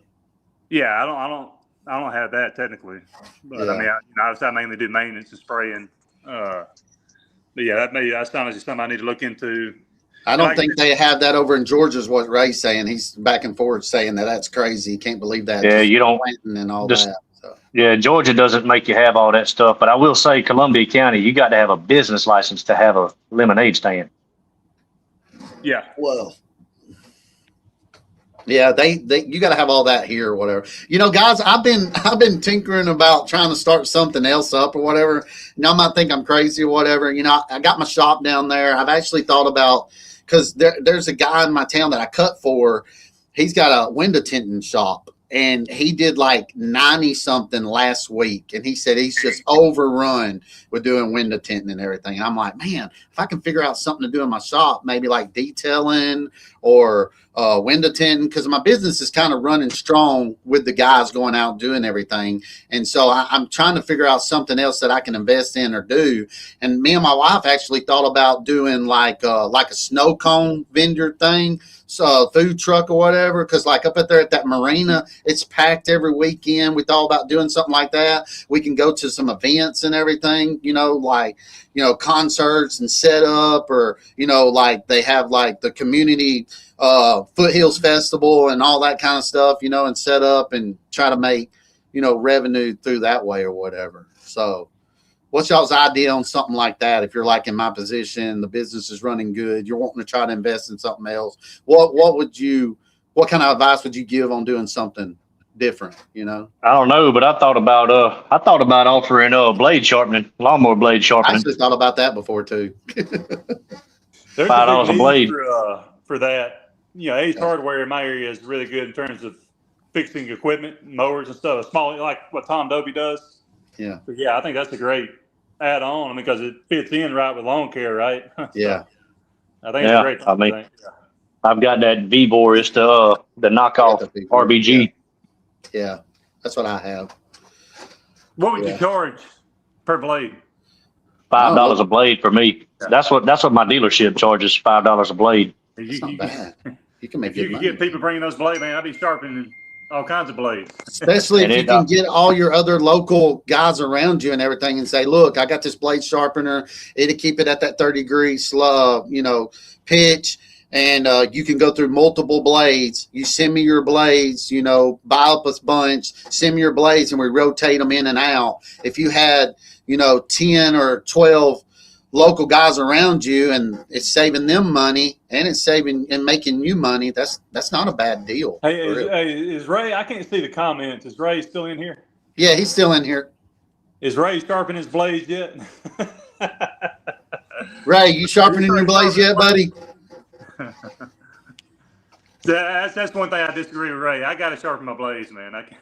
I got to too. I did today. $100 and something for a set of blades. I'm sharpening them, but I mean, I get the Oregon, I get the the ones on Amazon, and I still sharpen them, and they still do. How many times, man? I've got blades that I was using probably 2 years ago that I'm just continuously sharpening because I like to rotate them out. Man, they'll last forever. Yeah. Like, you keep, As long Blades as for my 61. I've still got blades that I had at the beginning of last year. yeah. only thing I'd say is once it gets too thin on the back, if you're using high lifts or it breaks off, Yeah. I try to change them before they get to that point. You Yeah, that know, airflow you can is look huge. at them and see if they got a little hole in them. If they're really thin on the back edge or whatever, I'll throw them away and start over. You know, And if they have any kind of bend, I mean, you can kind of tell Yeah. if it's going to have a bend. It's going to sound funny. It's going to vibrate the deck. But yeah, Yeah. anytime you got a bend, you want to get that thing off ASAP. It's going to mow like crap. You know what I mean? You'll put So- gouges in the yard. Oh, yeah. I mean, it's pretty obvious, but it'll probably tear those spindles up too, right, Lee? I mean, if it starts vibrating. yeah, if you're on the not deck- balancing them and you're not doing that once you sharpen them too, I'm old school. I'll put a nail and hook it in the center and it get it pretty balanced or whatever. Now I don't have an actual blade balancer, but yeah, you want to save the life on your spindles. You're right, Chad. Sharpen your blades, but make sure they're pretty close to balanced. You mentioned balance. I've never really balanced them, but something I do, Lee. I'm curious. You guys do it, Matt and Lee. Is I'll take a wire brush. You know how Mhm. that grass kind of get caked up. Oh yeah, Like that, you know what I mean? It's like a Yeah. film. yeah. It'll get pretty thick, especially if it's Mhm. wet grass. You can see I use a paint scraper. I Yeah, use a you- paint you scraper and scrape I'll it take off. that wire brush and kind of brush it off. I think that's helpful. That's what I do. Yeah. I've got a wire brush. I go over the whole blade and then I balance it. I scrape it off first and then I balance it. I'm sorry. Then I I think that's sharpen it that's and good. then balance it. yeah. Yeah. That's something I try to remember to do. I always, sometimes, obviously, I tend to forget, but every now and then I remember to take a wire brush and kind of clean them off good, get all that grime and that built up residue. It's probably more or less residue, right? When it's wet, especially, it's kind of built Yeah. up and Yeah. hard. It's just stuff sticking on there. Exactly right. Yeah. Get all that off there. You know, Yeah. go along with sharpening, obviously. And Lee, you brought up a good point. When that fin starts wearing out, I mean, you want as much lift and airflow under that deck as possible. So that's a big one I've noticed. When that fin starts wearing out and you got maybe a hole or it's just worn out, the airflow is not going to be as good. So that's a good time to throw it away. Yeah. You know. Yeah. I've had some that I'd put on and it was kind of borderline. Probably shouldn't ever put them on, but then 3 days later when I go to sharpen them, the sail portion will be completely separated from the blade. It'd just be one little piece holding it on there. Yeah. I'm like, boy, that's playing with fire right there. Sling that out on somebody. Whew. Or a car or house or something. Whew. Be like a bullet coming out of there. I throw them away before they get to that point. Now I can sharpen them about 20 times, it seems like, before then, Yeah. and that happens, but my wife's in here too, whatever. Yeah, I got people in my area. They, instead of sharpening their blades, they'll go through a set of blades a week and throw them away. That's crazy. And they'll tell me, they're like, hey, if I started this lawn business, if I can't afford a set of blades, I don't need to be cutting grass. I'm like, you're an idiot. You're an idiot. Yeah. That's just throwing away money. Right. Yeah, yeah. Throwing away money, man, that you can save towards something else, build Yeah, up they that, probably your profit up and everything because every little thing that you can save on helps you in your business. To the little things, like I repaired that weed eater because I had another weed eater. I made 2 weed eaters in one. I didn't spend $400 on a weed eater this week, and we were going to run it, even though it's a weed eater, but little bitty things that help that you can give your guys bonuses throughout the week or anything like that, that you can save on the business. if I've said it once in my videos, I've said it 100,000 times. Control what you can control in your business. You're going to lose money in business. There's no way around it. But Yeah. control what you can, and it'll work itself out. And experience comes into play, man. Yeah. I know you're 7 years in, 5 years. 5 years in. So yeah, I mean that's a ongoing thing. Even with guys like me and Lee have been doing a long time. I mean, there's always things that you don't even really think about, but with experience, you'll realize that ways to save money. Now I will say, Lee brought up buying the blades or the hedge trimmer on Amazon, right? I mean. Mm-hmm.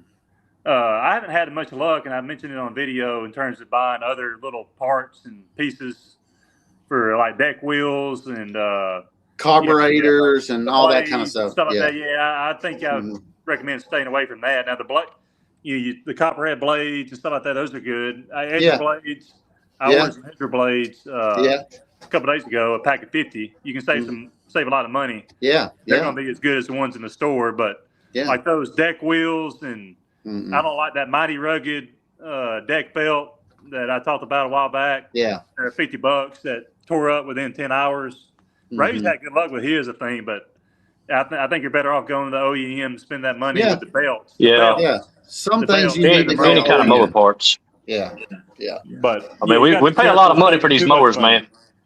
Yeah. Pay a lot of money for these mowers, man. You get what you pay for when it comes to aftermarket parts. I mean, OEM is the best way to go. Now, as far as blades go, I will buy blades off of Ballard's website. He's got some pretty good stuff. He's proud of it, but he also runs a lot of promo codes too. Yeah. Right. I like Stein's blades. They're pretty good to me. Copperheads are pretty good to me. I've even ran the Oregons, and they're pretty good to me. They're thick, and I just make sure they're the length that it needs to be. If it calls for a 21.5 inch or 18.5 inch with a 5/8 hole, I just try to make sure it's in the description that it's the same blade that I got. It's just not stamped with John Deere. I will say, Lee, in terms of the aftermarket blades you can buy on Amazon, Copperhead and Oregon, they're both pretty good, but I think the Copperhead are overall a little better. Mm-hmm. In my experience using them with the Laser C. Mm-hmm. I've got both, but I think they're a little more durable and thicker, better metal than the Oregon. Yeah. So I would say go with the Copperhead. Have you tried? That's what I get from my walker. Have you tried Steins? I haven't. They're pretty good. I good. think they're best out of all of them. But just check them out and see what you think about them or whatever. But they're going to be around the same price range as Oregon blades or. That's on Amazon. Yeah, Amazon. Okay. Yeah. I haven't even seen it. Yeah. Okay. Now, Edger blades, I buy the cheapest I can find. Yeah. But I flip edge a lot too. So I've been told that you want to get the ones that have that black paint on them. Yeah. As opposed to just the metal. Mm-hmm. Talking about the Edger blades. Somebody tell me that. I think they claim they lasted longer. I don't know what the reason for that is, because as soon as that paint wears off, but I don't know, maybe it's something to it. But I have noticed that the blades that I get now that have that black paint over last longer. The metal looking ones do seem to last longer. So if you order the Edger blades, get the ones with the paint. I think they're a little bit more expensive, but there is something to that. And I was told that by somebody, and it seems like it's true that they do seem to last longer and that kind of thing. So that's what I ordered a couple of days ago. There's for 50, it was like $75, I think, for a pack of 50. Something like that on Amazon. Yeah. Yeah, I think that's the same thing I get. It's like $60 or $70 for 50 of them. Yeah. And it's got the black. Yeah, the ones I got had the black paint. You could order some, or I did before, that were just the regular metal looking ones. But that's how you save your money, Ray. Ray said I can fix anything if it's worth fixing. Exactly. You got to learn to work on all your own equipment and everything. It's like Ray says, man, it's about keeping money in your pocket. It ain't about how much you make. It's about how much you can keep. Yeah. Yeah. Exactly. You kind of got it set in stone. You know what you're making throughout the week because you keep the same customers every week and all that. You just want to try to maintain it, not spend so much out of the business and everything. So somebody said Bad Boys website wants $25 for one blade for the Revolt. So $25 per blade. I think that's more like that's only about $75. average, My John Deere's are $100 and something. So, Yeah, I know my rights are 24 per blade. mhm. How many blades on your right, Tank? Are there three? The 36 has 2. The 61 has 3. Three. Okay. Yeah. Now, wait a minute. You got a 60. Is it a stand-on too? Yeah. 60, okay. Yeah. The only Rights thing I stand-ons, had that right? didn't stand on is the Walker. Say what now? Does Wright make a sit down? They don't make a sit down, do they? They do. Yeah. Yeah. Right do? makes a 60 with a 40 horsepower engine. Okay, I've They never make seen one. it. They make one with a 72-inch deck. Hey, I used to be in I mentioned it in my last live. I used to be in a Facebook group with the owner of Wright. Ed Wright. Mowers. Ed's Wright. We used to communicate back and forth together a lot. But He's a pretty cool guy, man. Yeah, very cool guy. I've never ran a Wright, but he would always be in one of our conversations and everything. Pretty cool guy. I've mentioned this to you. I mean, aren't Wrights supposedly the best? I mean, a lot of people say those are the best stand-ons. Is that? I don't know about necessarily the best, but if I'm not mistaken, I think they're the original stand-ons. Right. They're close to. No, I had a Great Dane before the Wrights, I think, came out, and it was a stand-on, and that sucker was bad to the bone. It was a Great Dane. I don't know if Wright was out before then or not, because that guy Ed Wright, he's pretty young, so I don't know when he created. I think his dad started it. Oh, okay. I don't know that for sure, but I think his dad started it. I met Ed Wright at our dealership they have a thing called Pro Days every year, and Ed Wright was down there one time. He's actually a pretty cool guy. I like him. Yeah. See if anybody else has anything. How many people? I can't really see the comment section or anything. How many people in here? We got 10 people in here right now. Yeah, it's getting late. It's 11:07 on the East Coast. It's 3. We've been in here for 3 hours and 6 minutes, y'all crazy fools. Buddy Lee, you're gonna make me. It takes me a while just to wind down from these live chats you put on. Me too. My wife's probably already up there, passed out, wondering why I ain't in bed yet. You know. Yeah, I'm on. Oh no, she just messaged. She just messaged on here. We're currently needing edger blades, so we'll update. I had a couple in the box. I had to go show Roberto where they were. He thought we were out of edger blades. So yeah, I'm waiting on Mama Tank to come out the door any minute now. Like, all right, boy. Is it not super? You had the garage door up, Matt. Is it not super? I had to come inside, man. It's humid. When you had that storm pass through, it's really humid. It's humid, but it feels a lot better than that stagnant air that's in here when I got it shut. Oh, it's a breeze. There's a breeze coming through. I'm standing right next to the door. I'm down in my basement. It's so cool down here, dude. The air's kicking. It's right above me. Y'all got to get y'all podcast room, man, a live room. We can do this every week if y'all want. We're gonna be like Lawn Stars. Really We're gonna be like Lawn Stars. I used to watch them. They're funny. We got into a bit of a groove there. It took us a little while, especially when I first came in. But once we got the hang of things, I feel like we put out a lot of good information. Started. Yeah. I think we gave a good bit of information today, as far as talking about spray, talking about the walkers, talking about blades, talking about trimmers. I think we covered pretty good this week. So, and people are still in here commenting, and you guys should go to GIE, is what Francisco said. I'd like to go there one time. I've never been, but Kentucky's pretty far away from me and Chad. I think Ray's been. I need to head up 85 and let Ray drive me up there since the gas prices are so high. Sure, y'all need to sling over here in Alabama and pick me up too. Shoot. Where's Ray out of? Noonan. He's out of Noonan, Georgia, isn't he? Sanoa. Yeah. Yeah, that's what we ought to do. We ought to meet at Ray's house and. He's only an hour. We're only like an hour apart. I can go right up 85 towards Atlanta, and how far is he from Atlanta? About an hour. Yeah, it's about probably about 30 minutes, because Atlanta's about an hour and 30 minutes from here, from where I'm at in Opelika. So yeah, I'm raised about halfway, I believe. Doghouse. 2.5 from Atlanta. Dalton said we're all going to be moving slow tomorrow, staying up so late on this live. Yeah, I do. I probably need to get off. I'm getting pretty close to or whatever. So, guys, I appreciate y'all. We'll go ahead and end it. If anybody else has a question, real quick, we'll stay on for another minute or so, just to see if anybody's got a question or anything they want to wrap up this week with. I had a crazy week this past week. As y'all know, busted a window. Chad can talk about them window break-ins. Yeah, I got a reimbursement check, by the way. Oh, there you go. I did. Yeah, it was like a $250 deductible, but I got a check. It was like $561. So whatever. Yeah, it was $830. Gas prices are coming down here too, Jay. Yeah. What's your insurance probably going to go up from going through your insurance? Yeah, my agent told me it should because I haven't done it in years. I filed a claim like 18 years ago, and that's the last time I did. So I think it's one of those deals where as long as you don't do it very often, You want to adjust it. Yeah, exactly right. That's what he said, but I mean, we'll see. You know. Yeah, keep us informed with that. You know, because that's one thing that I don't try to. Like, we broke this window, and I'm just going to pay out of pocket for it. I'm not going to claim it on my anything less insurance than and all that. 500. Yeah. The only reason why I did it is $830. You know. Yeah. If it's $500 or less, I'm gonna go ahead and just pay for it. But I mean, $830. I mean, yeah, I was, I really wasn't sure what to expect when it happened. But it's one of those shower windows. You know, it's kind of glossed over. Frosted, or whatever. frosted glass. Yeah, frosted glass. I wasn't sure if that was gonna be more or less, but obviously it's more.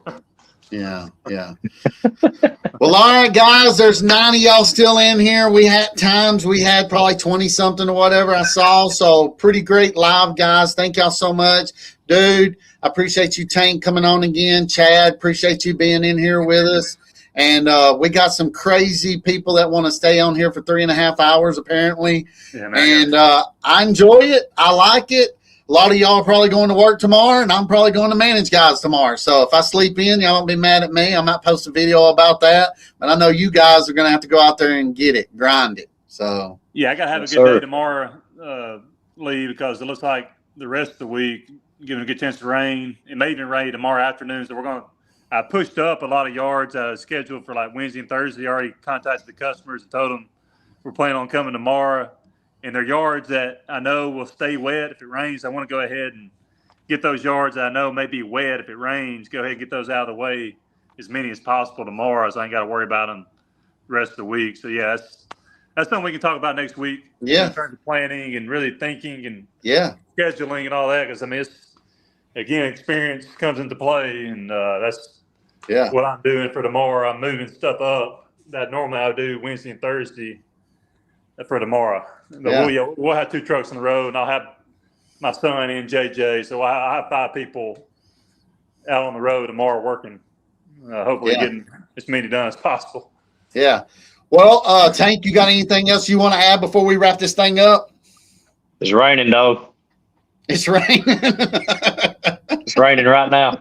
Thunder and lightning, too. Woo-hoo. Good luck, man. Have a good week. Chad, have a good week. Guys, if y'all want to come in, we'll follow up what we're doing, and y'all join the live with me next Sunday, and we keep this thing rolling, guys. Thank y'all for being here. Yeah, man. Enjoyed it, Matt. Thanks, man. Y'all be good. See y'all, guys. Y'all have a good one. See you guys in comments. Bye. See you.